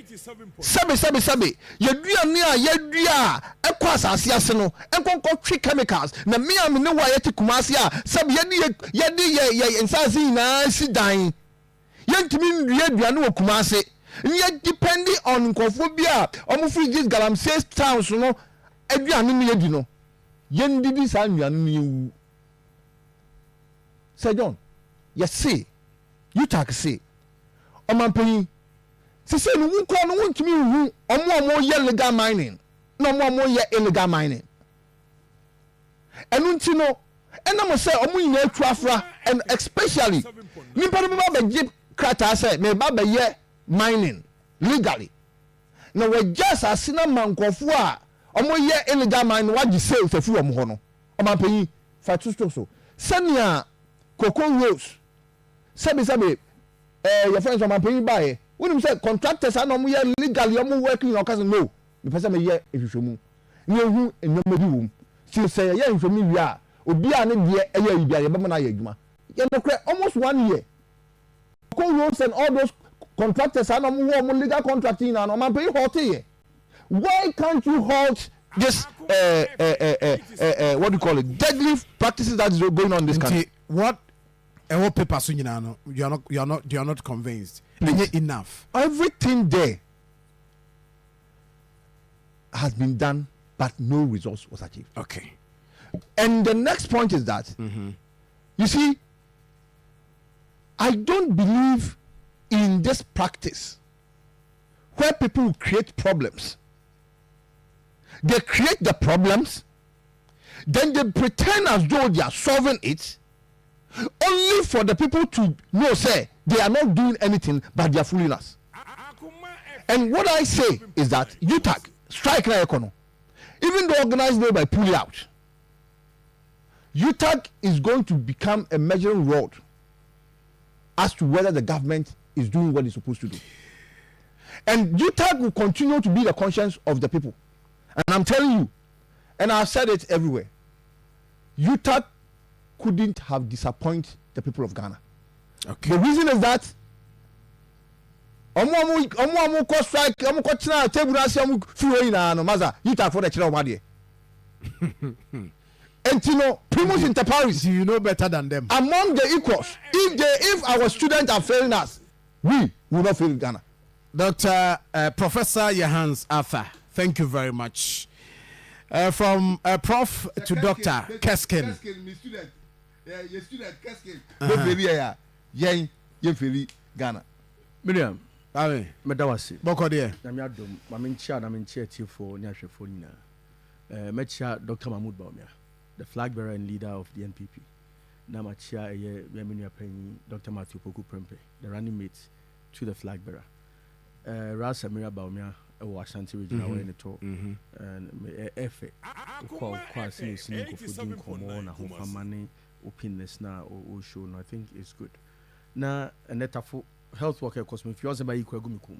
We had sales of a mass studio crown race, say that. So maybe I may say joining a convincent, and the union more tafuna.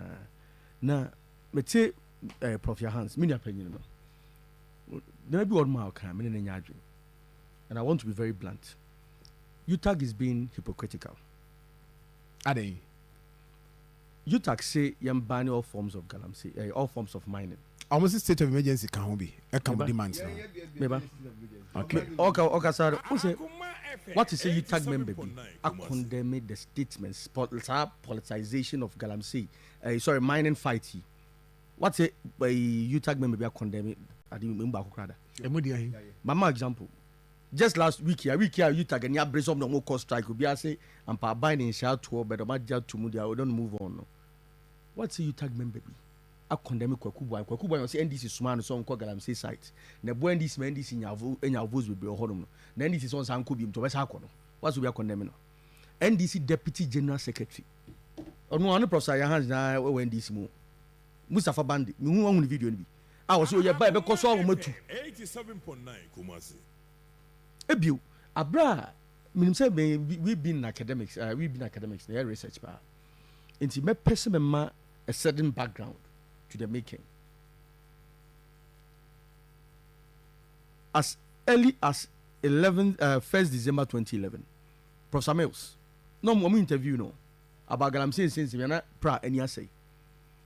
Mr. Mahama buy no or tries we be or repatriate some Chinese. You can repatriation, it means all quiet to Misaba. Deportation you are untimi sama. Report from Minerals Commission just say any friend say a report just say the Chinese who came into the country at the end of 2016 were even more than one push your call out. And there's a scholar also a Ghana, I think Francis Edu. Our shop paper B, the political economy of galamsey and anti-Chinese sentiments in Ghana. 2016 publishes that paper. Go read the paper. Ghana. Tinanado ba baimuno. As early as 28th of February 2017, there's a story on a City FM online. EPA boss then Kasa will say Ghana is likely to import water. Mami read the story. Story in your saying Ghana may import water soon over galamsey. EPA, a dated February 28, 2017. What kind of story now? But same quote here, a parenthesis no one. Say we anticipated this problem long time ago, and it's going that is going to come to a time when, if we continue the way we are going as a country, we are going to destroy all our water bodies and import water. Mr. Fiati added. At that time, I know yes our story. No, on paragraph 5, almost I said the Chebi water treatment plant was also shut down in August 2016 because the water had been rendered untreatable by galamsey. It's about NDC free honum no. Your hands here NDC patron Amsterdam. They left nothing good. And what the story will assassin now. The condition mujana enye. It's a very near no 2 in 2017. And now because what the president is out to so. You never can cry. When the fight was collective, Abana think tanks a year media for a suffer for a him feeling like I say young kuntokwano. Realize from 2017 to 2019. No, so I need it. And I'm the boy. Me boy, the catch me. We have the conversation. Me boy, Sir John. Yeah, every Ghanaian who they are so. But then they see here anti and in sa to say yes. The first problem I may identify with this whole fight was the politicization of the fight ahead of 2020 elections. You Mr. John Dramani Mahama. Emoka say, "Omona yatso for galamsey no." Adena yesi enya yesi nzuo ni na asefo no omanu omo ho mini time no ko prison no ko di nkomo onso omanu omo ho na se enkofo bu shafo toma ono a oba oba grant omo amnesty. Didn't he say that? Maybe say the first problem was the politicization. I'm coming there to wase maybe I be quite a message. Was the politicization you know you prepare present for concerned small scale miners.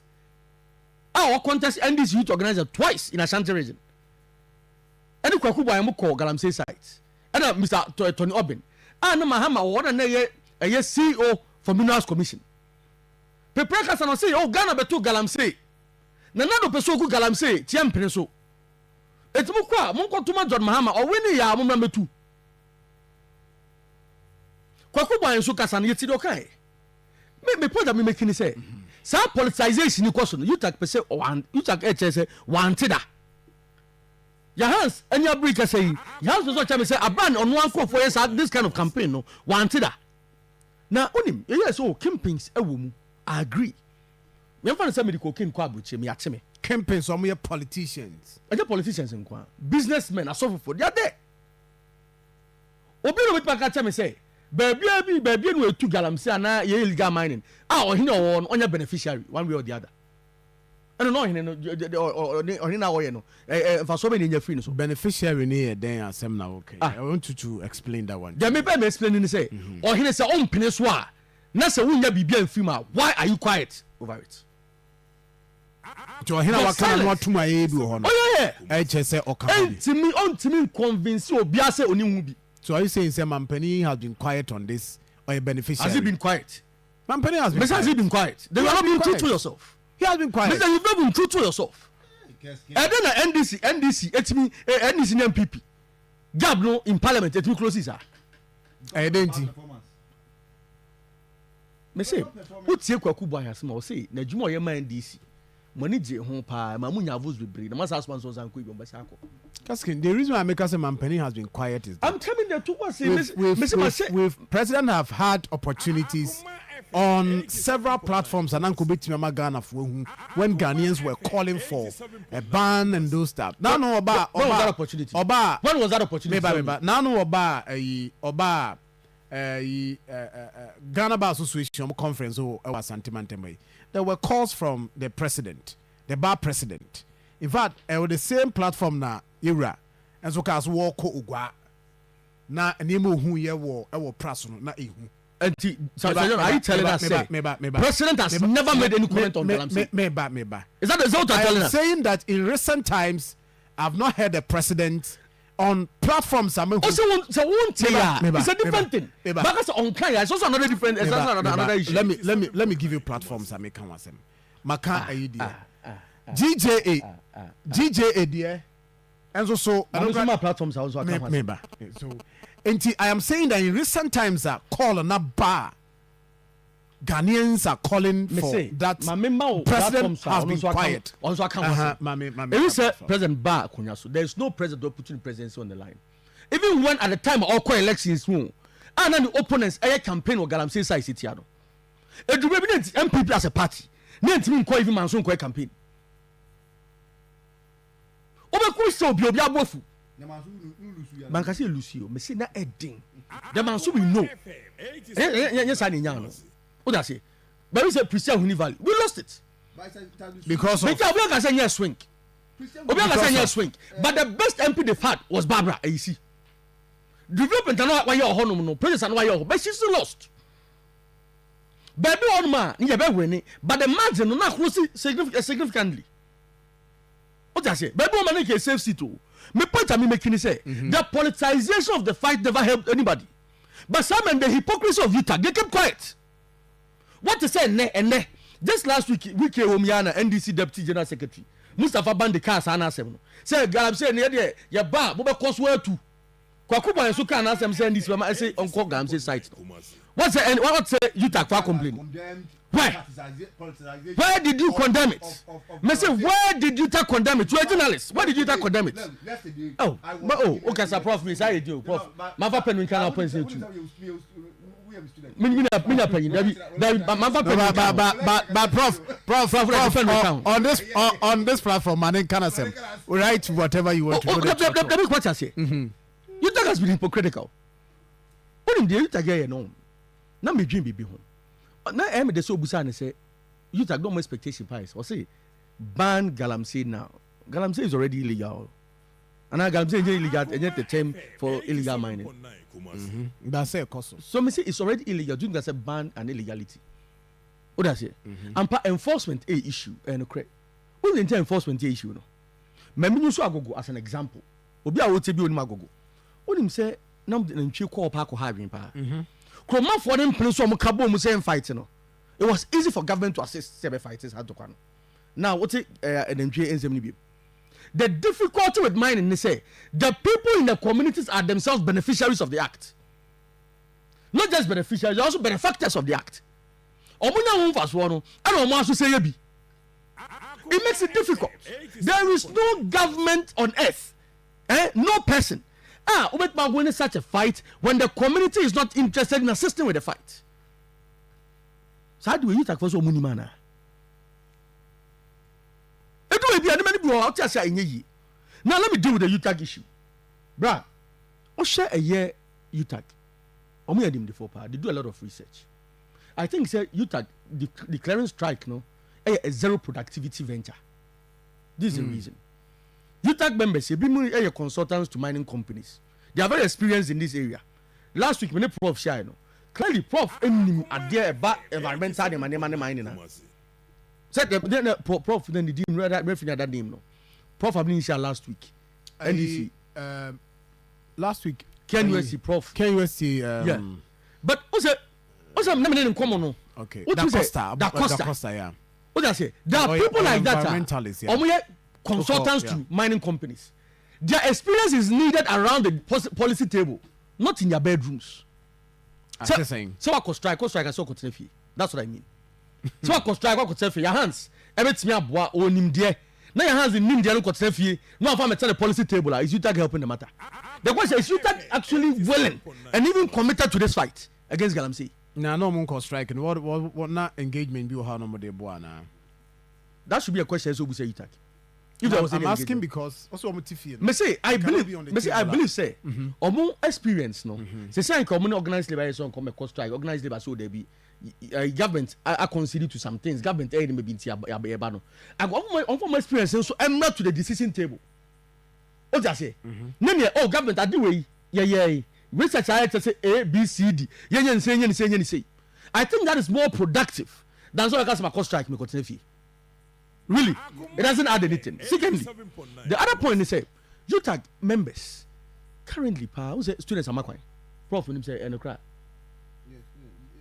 across all the but some of them Legon should have reopened last week because of the Gawa strike. That's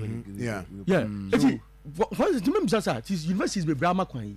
Then what is the collective impact of the strike and does the strike directly solve in Suna say but rather UTAG knowing what they know and the sort of members say what UTAG a policy engagement for forums for these mining communities. Me will be a crabby num so any so free bio. I will be interviewing also there be so we do we are near no. On name the impact we me say men can try no na no na fensuo no to so bio ma me tie for my Facebook page na no me call man kranso na masa nsuo no ada me car no ada car no butu yo sen kana me yide ba nsuo we dia wo hwei me sa nsuo no na me wo ha na assembly member wo mankranso ani zom so zongo mankranso zongo so na one boys bi ba omo ye campaign in fact omo ye mamu nkrofo na ja omo ye campaign em so mo te se John aba ho ntino mo nko na o so na no me ode me ba me ho na mo ba ye didi nkomo ne ade a me nso amasa no a we nso ya me say e na we show Facebook me nso amasa yi omuduru a assembly member nduru na oje nso no free me nsem e na ye di nkomo friendly one oni me so tie me na me ne di nkomo phone so pen ento oje nso na otoma guys or no monam no baako nso ya wo hwei abrantie ne bi nso no so no oh we enya me hwei na said the minimum so ya you Akoma FM on nsuo no ma ne ka half nsuo ekuta me o share Facebook page a one nsuo no that assembly member ne say oh be ma we no manyo hwe de no mo mu say nyo hwe ampa na branch ni janimu na is it that guy ne dey me monitor no pa because what I feel about the guy enyo no nkwa Sir John it be say UTAG every more productive if say UTAG na gi ase ne team mi omo ho omo ko maybe say baby akoi e man kan so oh research here hu say that is more productive than say uni wonim there no make strike. How does that solve any problem? So UTAG is more productive. What is the more education? Me say that is a more productive way they make to help the fight. If you are really committed to solve a problem in solve here, what are you doing yourself to help solve it? We experience ni nimdia nyamo de yeden. The approach you take is a lazy approach, with all due respect. you take suban no Sir John also kwa kware what frame keskin me kware me so okay me ba me ne ba be boa pa ma me si me koto si with me ma envelope Sir John so aware na nya ma so me so still na me dem me still me ba me person ba aware still na ma be support you so what be that say when you sika what you can say me ka say when you sika de mam sem fantasy me sika me koto suit ato alpha envelope and I would also worry bim so na me koto suit outside so ma be chow envelope so kwa kware what be that obi so cost strike also okay ya no nya na cost strike no government me too halfway o say still na government joy the crowd be still make cost strike the reason they say adan na would there also be cost strike then na go to change it now Sir John let me deal with an issue here a happening or about 3 minutes that's fine to deal with that when him say to deal with the politicization of the issue no now kasa buying you take TC suggested say yen sign a pact so agreement no was September 17 2024 3 weeks time still na you tag more so TC amoso the main problem with this fight that fight between them many hands here they all no mama so me say pact no so be signing no within 3 weeks come ka say omra no sign and come sign that no but omo Emma government say government should read it no government yeah and SMPP nebe just say the agreement was that based on agreement no it was no let me put it this way it was after so mushia the ad hoc committee you know and that almost proposed it to the committee say there should be a pact and it was agreed and yeah it was agreed on that and I'm sure say a year committee now abaya setting up a year chaired by the national security minister me patcho mami reading that is after meeting mami reading way after meeting which one are you reading agreement between organized labor and committee no a committee ni there no statement mami reading point no o say oh na mo no munya neko da be eta na ko meeting se ko pede me say mo ko meeting se ko pede prof o say prof mami do say o say given the nature of the threat we faced organized labor made additional demands to the initial demand as follows: revocation of the forest blah blah blah LI 2462 no and no abai so agya to e ko amisa wa asem ka the woman say okay e-levy eco parliament okay and this woman 137 MPs unde do mo ya fa ho ana we dey omo na obi aye din it should that be an issue at the that's moment. an issue. It should still be an Parliament issue. was a disappointment. Why did your Me say that is why Emremuno you say Parliament make laws. Obi I suggest but said near your instances and maybe a minority in TS so crown as saying through Parliament. Do saying. At least their voice is said. That way do we din. And where they both sides will be complicit in there. Is that the point? Say NDC MP for Wasa East. Yes or no? One mine was Subi Forest. All these why, according to Safenpon Water reports. No. Oh, can I come to me as me? Want to me mine concession? Then the mines can call. Minim the fear crowd. Want to go to anymore. No, you may also contaminate. I may say, oh, maybe. Kasken, you have just a minute to Mate, what's it? They did it to legalize the legalities of Akoma mining. And I'm saying that is not true. You said That is me say. Oh, to boss. Oh, Prof, allow him. Money, land. they make can say illegality. We are at the bonnet and now near pass emra otina. It doesn't mean say brother emra bonnet now here no. Say na bonnet. Because laws do not take retroactive effect. It's bonnet say me kunipa ne. No check as kunipa enya bonnet. So na brother me kunipa na bonnet. So at the time, according to the president, he was not doing any illegality. Yes. According to the president. No, must say only license.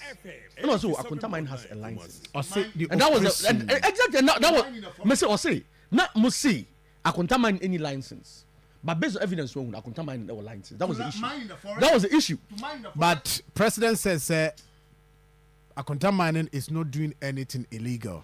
Exactly. That was the point on make here. No prisons, everything. But the good thing is whatever the issue was, president and your prosecutor, or your investigator, were making a comment. That's it. What I say. That thing I may make me see important. The second was all political parties to sign a pact on banning galamsey. Yeah, Nana do how many months in government? 3 months. You have NDC for strategy or mafia. Come on, strike. Can strike him back after 3 months. What happens? Nipa 13 normal person may presidents no. What I say Baumia be winning, what I say Alan be winning, what I say Kwadon Kobe winning, what I say Mahama be winning. What is holding them? They tell the Bakoko committee to the site. So let me say you tag for as intelligent as they are.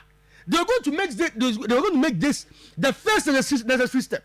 Tika you tag an organized labor movement. Organized labor and your pact. Exactly. Then I'll call it on all the political parties. To come and sign it. But the one disappointing thing is that according to organized labor, okay, so you're presented to way to the committee.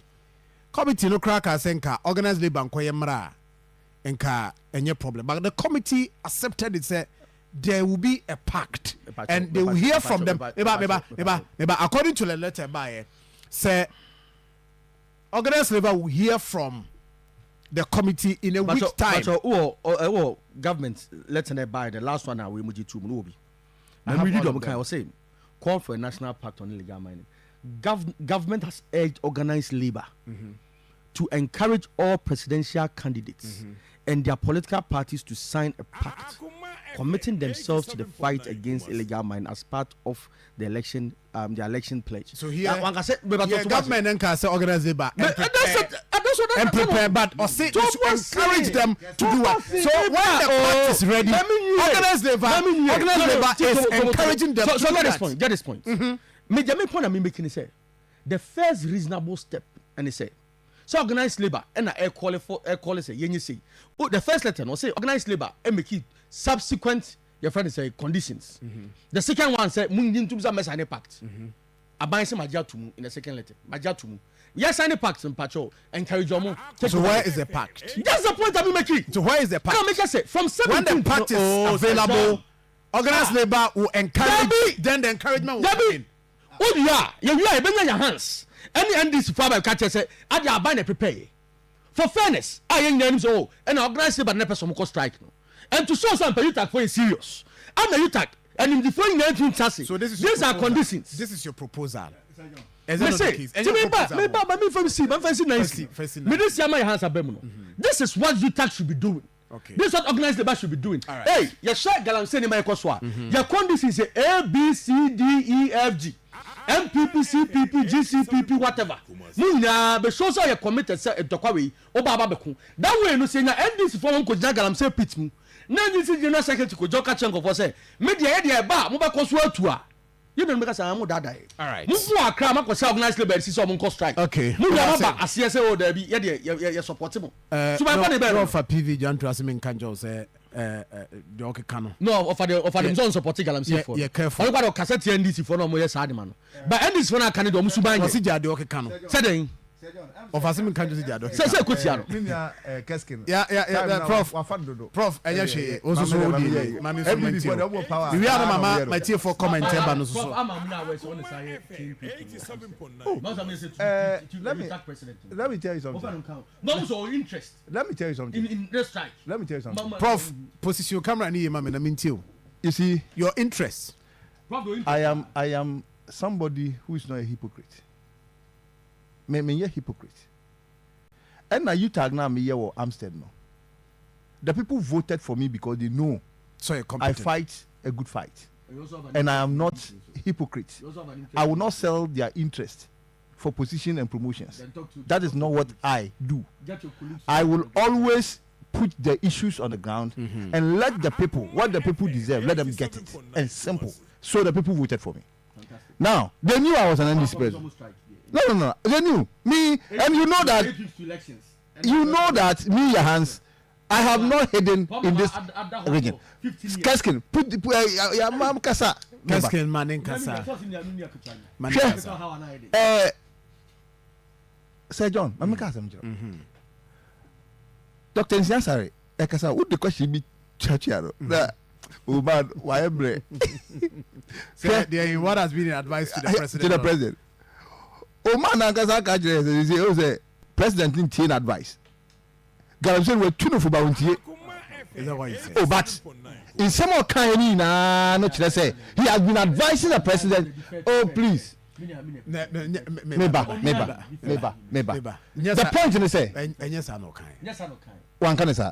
But he said, say, you ask him, has he been advising the president? He said yes. The problem is still escalating. So, obi a wutu no fo, otie, na problem a wutu no fo. Esa kwaswa na ekono.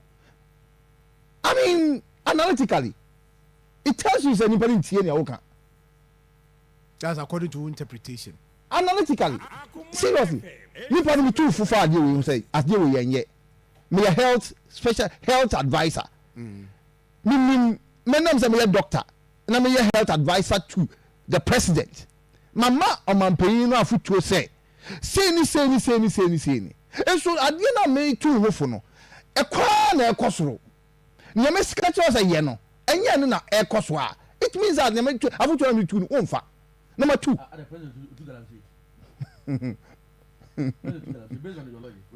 Meba. The ministers to Galamsey. Meba. The ministers to Galamsey. The MCs to Galamsey.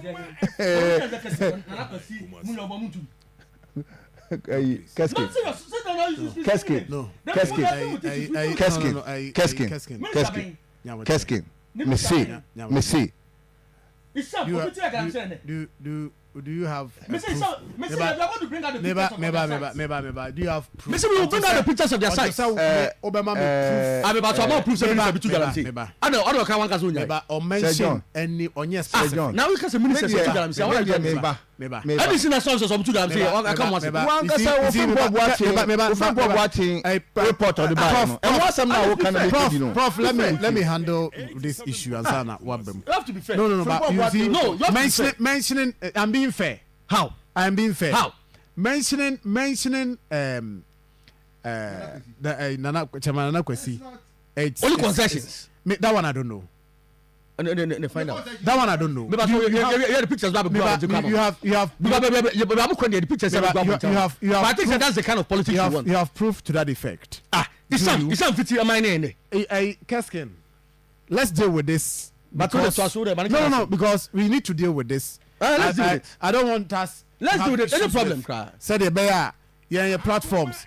No. But I'm saying, you are saying that there are regional officers of the NDC. They are to mining. But maybe say I know of Isham. They are into mining. Say I know of Nakwesi. I know of Isham. And I know Kwano. But say no because of ball that's for grading. I know what you cannot. That's the thing. So I want to be sure of. Their work can say you have evidence to that effect. Any evidence to that effect? We don't have evidence to that effect. But you are making a claim that because and some yati they any pictures are matching. I confirm me say and these officers nibino including Nakwesi they are into mining. And also what are you talking about? They are into mining. What are you talking about? It's much more because they do it. Oh boy, I've been dealing with issues. Now Ben say, oh, and wait, then we all go for names.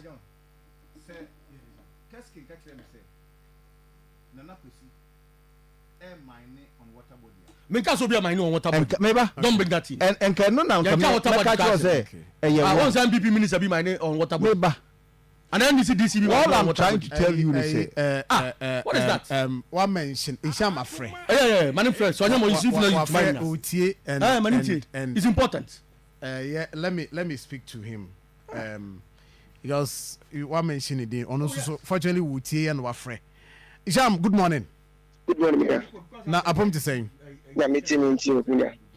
Yada Yanko Pase Utie Jumedi, and in fact, I'm sure say Keskin. Statement I making on Nama also calling to say say you are into also concession. Say John, me and me tie na my friend. Say John, me Isham Al Hassan Yaubunsi. Me nim baby a itu Galamsey. Me nim illegal Galamsey asase dia na mining, legal mining asase. Me nibi. Me ni obia me say me no ye collaboration or ye legal mining po e de mame the me catching in your question say Ishama last time your regional organizer represent with two MPP abai fio na me di NDC abai ba se omo ban ni me say me concession na me two galam say me ego omo din na se omo ntimi nchime a na omo ye useless government unim se obi two agalam say ye mining say wa ban din say wa ban no obeko opposition na se wo hwe ni pari di ma ni tu dia no you useless government me say that be omo say me site no omo kwa machine bi eguo bia omo hye no me na omo kwa that be omo say me site no omo di wa mo omo spare obi omo kire omo jeli no say me was site on say for me to improvement we are saying na say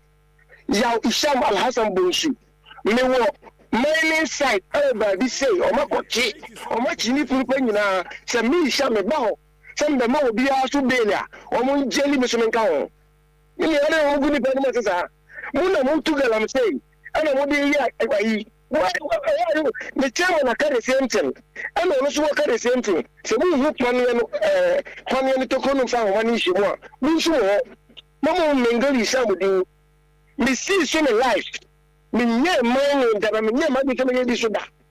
the first person America say NBC ba by moi. Now also say be entry site ho dem no be to galam say. I'm the first person I say. All right. So it is not accurate. And it is not accurate. Ose. Just because he's saying it no. Oh, I mean, casket. Unless at the moment, unless at this point, you are proving beyond reasonable doubt. I mean, we cannot take that. Next week.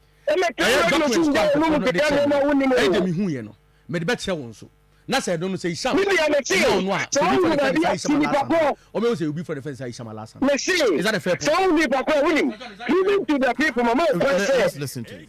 Mama say the regional minister Etienne, the police commander Etienne, the military commander Etienne, MPP for be our national security. Isham say to na wokano. Munko chi obi an engineer.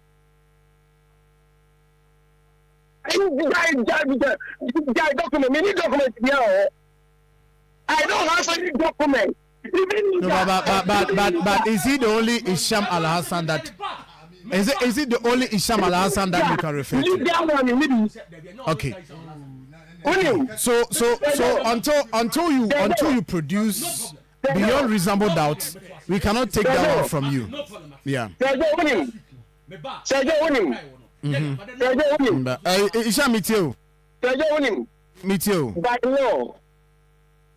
Me Isham. Me ko baby ko register mining site. Sabi mpedi sabi ko to sabi nyado. Me Isham me ntim me say me ntim. Eti me o document me a chest Isham wa. Mama me down radio station on from me. All right.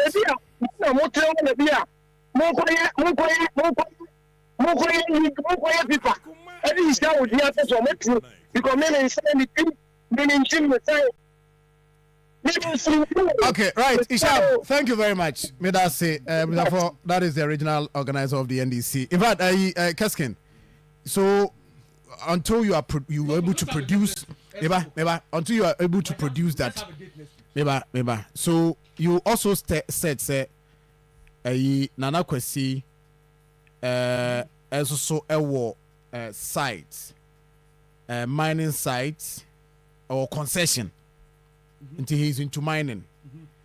Now there's another statement, strong statement. You say, "Now UNRWA said that Bubi can be betrayed about." But you cannot repeat something about. No, that's because to be fair. Okay. To be fair, that's why I said so can you withdraw that one? That's what I said you don't have facts. That's the thing. That's what I'm saying. That's what it means. No, and that's what it means. Nature saying, say you don't have fact. Say on the radio, but we need fact bear to it. That's the point it means. But because the way they name see we me documents no, and I was saying yawa. Say anybody dinner at the fair enough. And next week no. we have a date. Now we are always everywhere based on this. No, so idea no na make. That because I say Alex Kwakwasa for JD. Mr. Safwan because Alex Kwakwasa for JD. Ana. No, it's exactly. Me say enra. Me say. I'm saying no. Get this point. Yes. Let me clarify this. Yes, let me clarify. But very important because let me clarify. Very important because. Yes, let me clarify this. Enra. On Sika. Na Daniel, I think Watson and all programs. What I say? Oh yeah, I think so. Your program no be boring. And he made a comment. And I make us say, "Minum ni pano." That's what kind. What I say? But my point I'm making is say, many fact we are to support that. But the point is say, that's what I heard on Sika FM on the day. You will draw that because you don't have. Oh, that's the point I made. My make is a point with that. No, but you are withdrawing that. It's verified. So it's not a verified issue. So you are withdrawing that. Yes, you are withdrawing as a for JD. My withdrawal as a for JD. That's what I heard. But that's what I heard on the program. Right. Very and fair. That was Sika FM. Yes, very fair. Exactly. And so that one we cannot repeat that one. But yesterday. But chairman and question so afraid. All right, that's fine. Chairman wa homano so. My many chairman in also monitor program no. And now also so afraid. Chairman, good morning. Good morning, Minia. It is a. Yami adu bibia boko. Chairman, what phrase you want to touch on asema keskinaka? Say also concession oye into mining. Chairman, ma minti on that. Minia edika ma memfa we videos na mintia asante na mintia the next president of the Republic of Ghana, Yera John Dramani Mahama. Minia say ye monitor program now more ye no. Na mate say abranche na opte mo efidie ne so no SMME work course mining concession mayor. Yes. Me pacho mo man retract na on apologize because menya mining me nka so mo munya mining no enye adwuma papa na say but me as a center without chairman me need concession bia and I'm not into mining. It is a person or say obidia me say no answer na move upon the program no the person or retracting no or apologizing and yes sir we will take him on so opana oni asembia kan na ba ya popular na djuma am kaso be dia ma o man no mutwi dia e ma me control machine so Ma chairman. Yes. Or apologizing, not or retracting. All right, chairman. May that say thank you very much. We have Nana Kwesi, Ashanti Regional Chairman of the NDC. I'm told to say platform now. Or mobile for JD no. One Daniel or retractee. Oh, okay. It means that Akoma factual. Okay. I asked my bit to me about count platform. No, that's what I say. But I am told you got my point. That person I hope you got my point. On the panel, they didn't have enough evidence. I hope so. You get my point. Yes. I say, would tear your hands. Oh, studio ha. Now your hands are casting. Now we so what he say. But people were casting. Baba Keskin, you see, I know you. And before you be able to come on this platform to even say, you have to. Who will be a problem because you would have to confirm before you can be able to what the person said. That's why a reporter speech out say mete. Hana mete. What confirm some BBC echo so anamebwa. You confirm that the person didn't retract it. So no. That doesn't even come in. That's why I say mete. Mete no verification is another thing. OTA is another thing. But something that you haven't verified. Now. But Chairman Anakwesi. What I'm going to do is say. Chairman Anakwesi. What I'm going to say. Say ene. Man fa documents me hu ya about Anakwesi. Any isha me buy no. Reasonably, me retract it. But next week, some documents are go for the same. Retract and apologize to them. Apologize. Okay, so retract it. Keskin, you see. Let us be. You see. That's what I'm saying. Keskin, you see. No. This is a platform. This is a platform. Me say, Sir John, unless no, but it's very important. Akoma se me cross you. Me say enne ayeti he. Me banama fa sa documents and back of bet say me no. Ama no. It's just reasonable say me retract it. Me apologize to them, which I have done, what I'm doing now. But next week, me nya kwanya na documents ne ba. Na say enye omo a, then there will be a document then we can hold them to it say enye na say enye. It's for enne no. I make an nebeti many documents no. Me retract it and I apologize to them. But next week, me bomodin. Na documents go for the chairman. My paba with the pictures. Is that a fair thing to say? 87.9 Kumasi. Say open my and I ask me please. Say John. But I am for emphasis. For emphasis. You are retracting because you don't have evidence at the moment. You don't have evidence at the moment. That's the point. And we cannot even take it on our platform because you don't have facts. And then now man for documents now me who you know amano. My retract it. I apologize to them for mentioning their names. But say me no opportunity to have the documents in there. I will say that forcefully because I will have the documents in my hands. Is that a fair thing to say?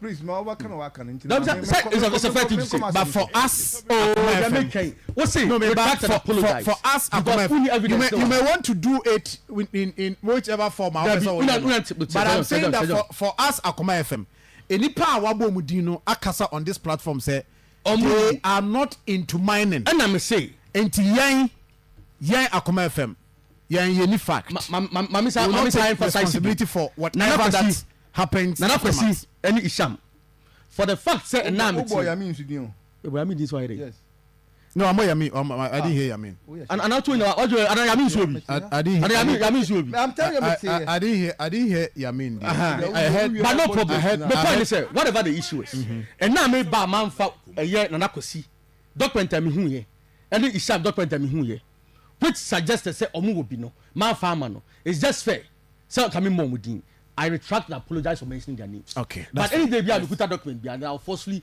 do what I have to do. Okay. It's a fair thing to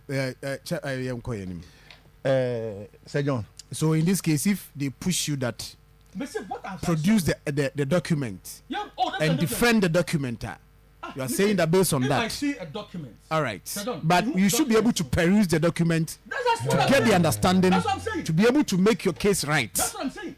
What's up? There's an evidence to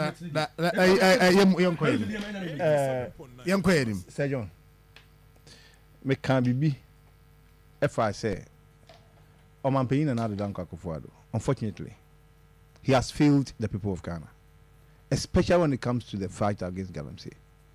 And always people say oh, ordinary presidency eto so it was something to deceive Ghanaians.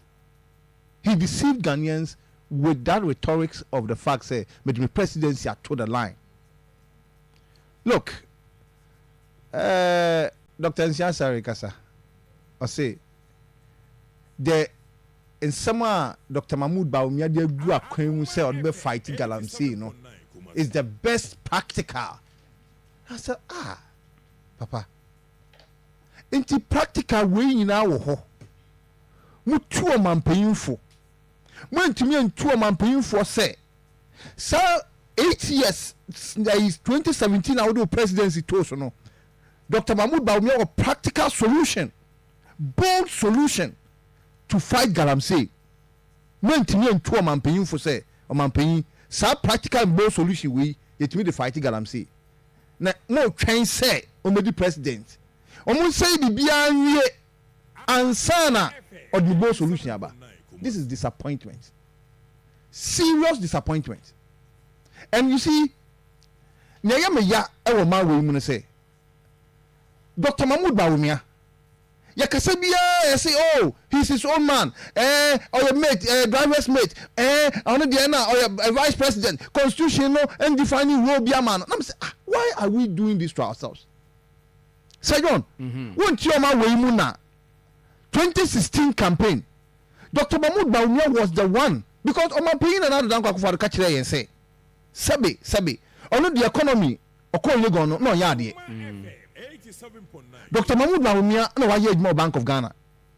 The Bank of Ghana now one on him done is come war. And now on him the solution to the Ghana's economy.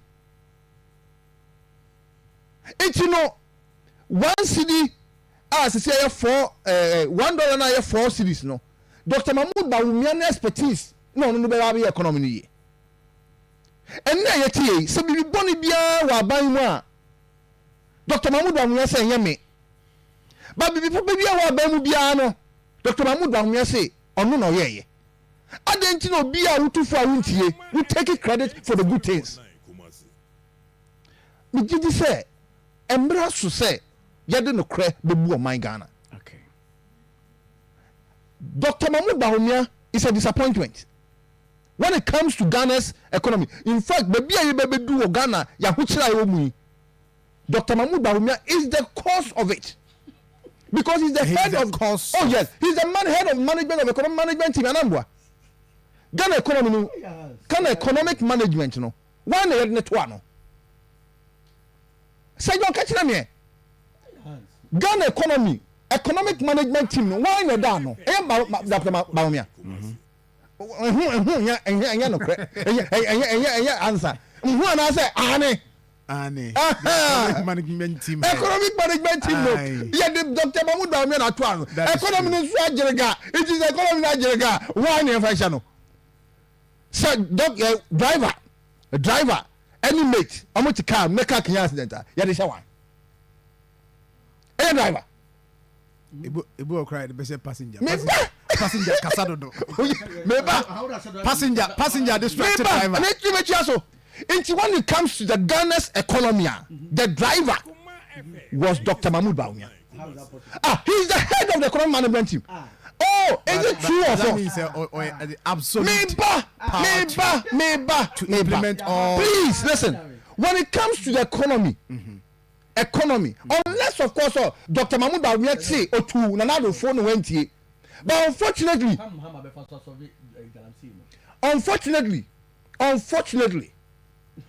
Dr. Mahmoud Bawumia me kan say metu omampanyin fu na omampanyin nantie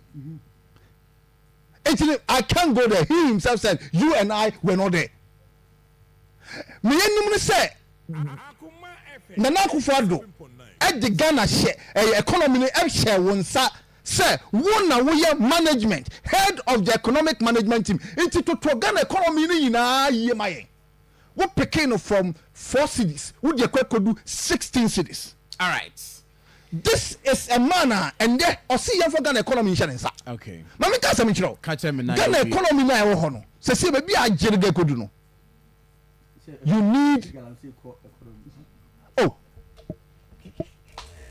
mama ka sam chiro prof media your friends you tag now the bemu no dey you tag na to nchen because you tag ya kan asem awie ya kan asem please you give us topic so yeah but my topic wo dey come out and go ba no Dr. Siasa ya beka mo dey amamu awie odika beka bi amamu awie wo so wo ha na me maba echi me ba ka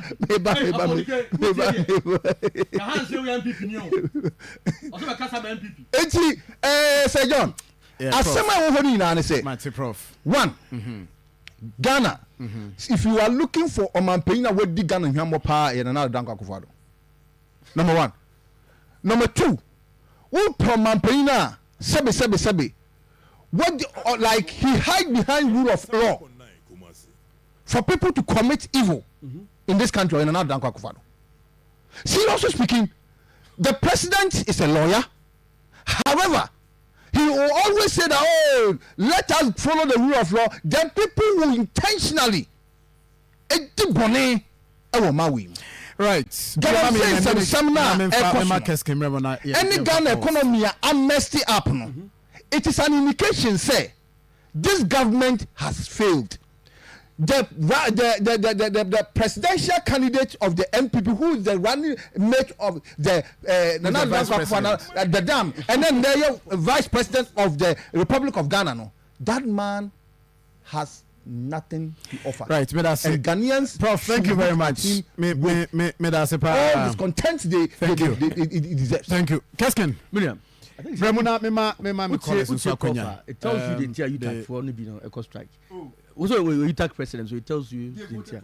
I they voted for you, but no more money say. No support such an obnoxious strike. But me tell you, now, also interestingly, now me say, oh yeah, UTAC president, NDC patron thing.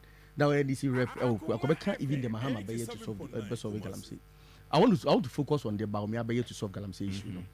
The first thing they say, the licensing regime of Ghana is too cumbersome. Obi will apply for a license, it may take a year to 2 years.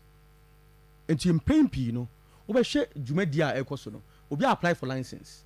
You say, Scout, you use a go to Goody. It was a phone him say, Goody, sir. What chain license? One I've been power with him up so follow rules. Both of us, we are one was started. To all to know, Nipana all chain license, no. Was that interest, no, a free honor. I mean, if I could join it, that illegality. Tobo. Prof, allow him now. At least we to 8 years. We call it 8 years. And this better to 8 years. No, say complaining about it. Mahama complaining about it. Sabe no more 2 me somebody. Mahama kwa be president. And now you think that the Nippon Nunya be president, the number 1 person. I wait man, you know your best option. Fair enough. But any no. I say time no shorter. Need decentralize the operations of a minerals commission. Say bibia akra no. And my process ni beyond my manage. O just say, who decentralize the operations of minerals commissions are a bondsum supervision at the local level, so easier. O just say, Mama on your crowd. Ebi also say, we need to start involving chiefs. This licensing regime more importantly, because for instance, man point here, or look at Janazaka say, and found so good concession. My partner say, me signing no, me signing. Me myself is you two galam, you mining also. It tells you the power of chiefs. Now I am for the common sign. Oh, constitution is or here assassin in India. I want to be educated. I want to be educated. Me say, I am for the common say I am for. No, they are part of the stakeholders. I see. I sign. Even at the assembly level, no. Even at the assembly level, no. Say about concession, say by mine or Hanumwa. It has to come to the assembly, right? Assembly on some approvals. And now you go for approvals. No, they go there. They only require some assembly must advertise it. Beyond the EPA and the others involved. You have to go to the assembly. Kwaba me more local government or offense north no. Saba no offense need the later on. People applied. No because then NDC appear could be. And the notice but offense never accepted it. And then to go find your mining then. But he be who sign documents. Say they are part of the stakeholders. But they don't sign. Good. And they say about me, I say let's involve them. If someone point, oh your hands, yeah, oh your hands, but me yeah, your hands, prof, your hands, prof, make the Mahama, make the prof, make the about me, no, prof. There was some publish here. But I'm for the end of the end of Cressy, the bomb of Nibia. Let me say, but oh, Mati,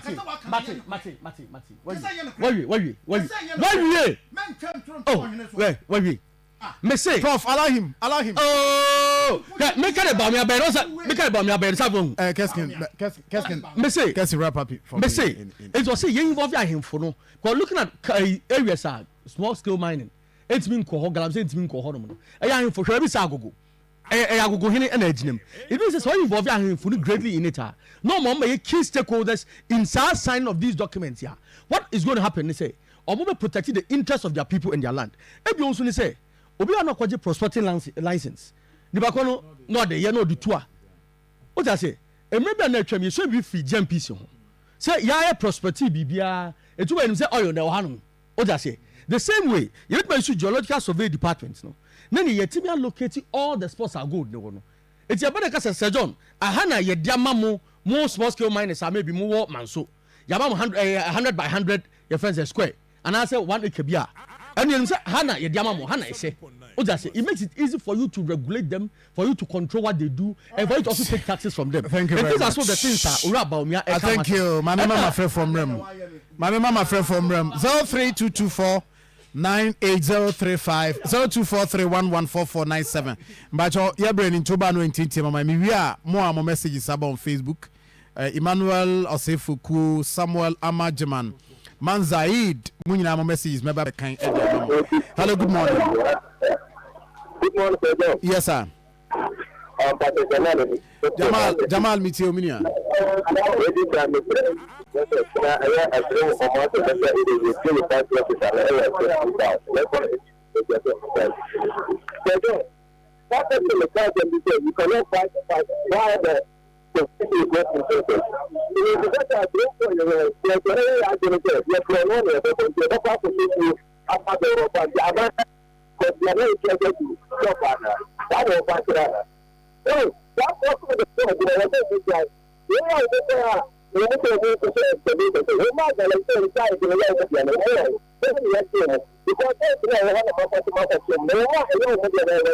Right, me that's me.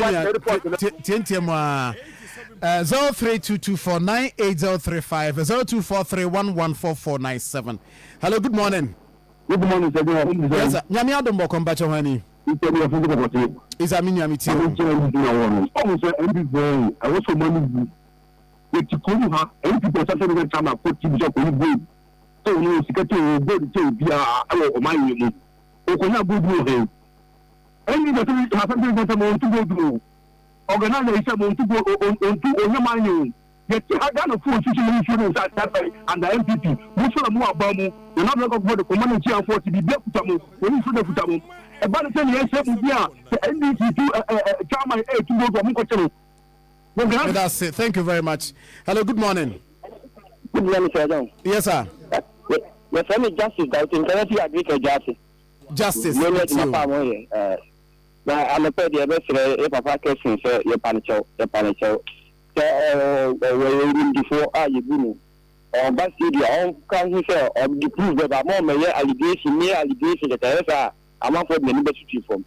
Make sure myself, sir. Get them say, I need the new creamy. Nyina yen kanado amamu wi ya magalim si adoso u du ko e mana price o me hona me fi isi ye mana price u ko hu de pra ye pa wo ho o ma di sa se o nyina nko fa galam si o nyina su bi che bi na eba o ma be se ho sa si nyina kinanado wa nya de me da si right. Good morning. Mr. God asari be yeah so go me do it today so go me ma me do ejuma. Let me tell you that you will get the former minister. So don't. We had the license somewhere else, any idea so don't. But it is in the bank of Kufado, every Baumia, Abu Babu, the Aquaku. Everything I make us. When Obama was president, so don't who be there dancing say, you're going to have another bank of Kufado Cafe is Ghana food. And I say, you're not quite more to keep you and fight against this illegal money. Sika na na do danko kufu bi yi amunye sika ketwa sika na ke betumi abia ya kwan sika ke betumi abia yi nsu sika ke betumi abia se suku dan na do danko kufu bi ko ekose ba se na ya danko da de we dawa ma no no nkofo MPP fo de gunwe ni mu tu galam say left and right wouldn't say we to be clasia eti na ma mebe maso ma hama musuma no ma ye kosi na boku ni ya me da seminia ye ni tentema na Akoma. Hello, good morning. Yes, sir. Atamfo nyame metie o. Pardon. MPP so ya to de dia media ko me so no so no media group today. Ese o mo ya mo member say ye na da for. But so much more because it na no. Na mo ka tire ndi so say ye mo asasa de o ma ja e ni. O dia no mo go want to spend go. Because the other one, a Panacasa, was a right, thank you very much. Intentium, good morning. Good morning, Sir John. Yes, sir. Oh, Babel, you are about coming. I meet you. Sir John, catching people here, I'm going to say. I would say, I'm not going to sham or fair. Uncle Takwa and Shrine. Also, make allegation, Mr. Say I clear that one head on. Now let's move on. Me too. Mr. Maybe an allegation of me. Say, Mukona, I know crap, Mumba Famu Korea, Mayor. Let us say, Mumfa, I come and become semi catra. Empina one more. I hope no confirming them, and a campaign say. Or more per se, amount for 2 guns, but NDC for any allegation, amount for ma, a buy a demo, yow, episode from almost 2 banty NDC. All the move from the movie, and the bra, cutting a cousin on the trouble of it. I am one casa, one cousin of Mokos up by politics no order. And the Mokan Sour, I will tap on some other move won't go to Uncle Pisa, say 2 move from the radio, so the other way and be a Miami. But I say, my for last caller, for this will be my last caller. Good morning. Good morning. Yes, sir. It's my life. It's been positive. I like me too. I'm in shock. is my power body well use na people say papa champion man but what say me for the na say aso na be gina say ababy two galaxy na you know ko sala ko tu about ko so yes we got na be just my we don't buy a phone and nobody we don't see you what to see we don't see you we need to speak even your MP say to be now this have the campaign ama na black na wapa we don't ko dey buy the phone and the money not to pass and then so we say so me da say my fancy na na yaw so ye birthdays nko na Emmanuel Osefuku Igilai o message no ha say Keskin, you think you can think for UTAG. The prominent thinkers don't need your advice. Please don't be allowed. Okay, right. So now Manzaid is to say Keskin, you're a gentleman. You know on your opportunity at Kawasem. I mean, don't interrupt. Any no. Na okay, right. I was for the best year by any birthdays na yen corner obibini akohene emrameto so emfama yen. We birthday kese ekodia ma Mrs. Dorcas Nketia Mensa from your husband Pastor Ebenezer Nketia Mensa. Oh, wish you happy birthday. So happy birthday to you, Mrs. Dorcas Nketia Mensa. Happy birthday to you.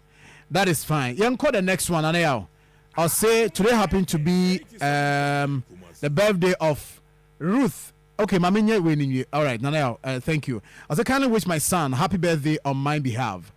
His name is Inshraba Kweku Odru Entry Bosiako. When you're 8 years and ne or call school or Kodzi Kids Ewo Ejoso Asotrin BS2 Eho Ena Oko School. According to Opapa Kennedy Kweku Entry, I wish you happy birthday. So Bompa say and near Mabeko ye the amount na Nyankopon so a guide na ode nimdie ni nyansan so aka ho na bibia akoso ye kama de ama. So happy birthday to you Inshallah Kweku Odro and Chibosiakon. You are 8 years old today. Happy birthday to you. Now to Ruth Vera Apia and your birthday. Happy birthday to you from your husband Miaminu Daniel Opon. I wish you happy birthday to you. Oya Juma Ghana Revenue Authority Guest House Kumasi. Today is your birthday. Happy birthday to you, sweetheart. Enjoy your birthday today. And I feel so we say so from Auntie Agi, Mame Brago and Dr. Tracy UK, and also the entire family. I wish Pastor Chief Mensa of Mighty Chapel International. Today is your birthday. Happy birthday to you, Pastor Chief Mensa. Today is your birthday. They love you so much, and happy birthday to you. That is that. I think we are done. Do we have any actually? And also any Jonathan Ofori. Jonathan. And Jonathan birthday. Joe. Happy birthday to you. Onia, you are fantastic, man. I mean, you are fantastic. Team no, the entire team. You wish you happy birthday, and have a fantastic day today. Enjoy the day. I mean, you are Jonathan Ofori. I'm sorry for any edi jumadi no AC. Yankopon ya adomwa. Joada yebehia no pa Ghana Akoma so. Na obibiri akwen mensa na eba ode ebibin sroma e de brew. Anu nti also gina yi na also enjoyed everything. Agwene bra na bibi aboko de bibi fine na bibi nsroma o say ade a chen nso bi yes omamba pakasa if say tito obi ka yes of course and then so obi sua yes and there na eba well and said the memory da bia ye no say bibi nsroma de it cut across tribal differences, political affiliations and religious differences. Yeah. And then no ye share nema ekoso a emwa ye irrespective of our differences. Wọ́n sẹ́ galanse asema yẹ kan since wọ́n sẹ́ yà ẹnfa wọ́n sẹ́ yẹ NPP ẹ̀na NDC ẹ̀na PPP ẹ̀na sẹ́ wọ́n ní party bíyà ẹ̀na sẹ́ wọ́n yẹ Pentecost ẹ̀na wọ́n yẹ Pentecost ẹ̀na wọ́n yẹ Roman ẹ̀na wọ́n di ẹ̀na wọ́n yẹ nananom yes nananom ogun sa yẹn nyinaa no like ọ̀ha wọn bẹ́ẹ̀ bẹ́ẹ̀ yẹn nyinaa yẹ so ṣe kura de wunim so see a SD for kasa and Catholic for year or Milwaukee. Say omu weni souza omunya baby mwasu na nanu so baby ala nanu so asone yeso no a wona nanu kogunsa and what say Akoma nkran so no e kwan e ho asone ba ko ho a e say branch bi ko wo ho I see a nei na ho nanka o my comfort kogunsa no mo pacify the gods BBC a eno mo kwa enye ye because nsu na say nti very important yeah very important but and then specifically you station on agriculture good on say onu am yemfuo ani wa mamu dua nuane no and am say ensase ne say nti no baby okona odua dua na ye and baby adua nso ye nso no chemicals no mu de ye galamsey no ekonsase no ma ne fa aduane no nti wu de aduane no na e ma yade nti na ye hwe ohawa galamsey de break akuafo so we are speaking to some people who are they are into it into farming. Yes, into farming. Okay. And of course, okay. It's about affected. Wow. Omu buying in say. Wow. So uti kumasi na ubika se okoto body no busa se pacho body we free. If there be musa. If you kwambe so if we be fan say be if man pound say man pound there omu nya gala because na nampene. Yeah. That's a brand penny. Yes. They say body any free man pound everybody there is safe. Name mom say free only free baby before there.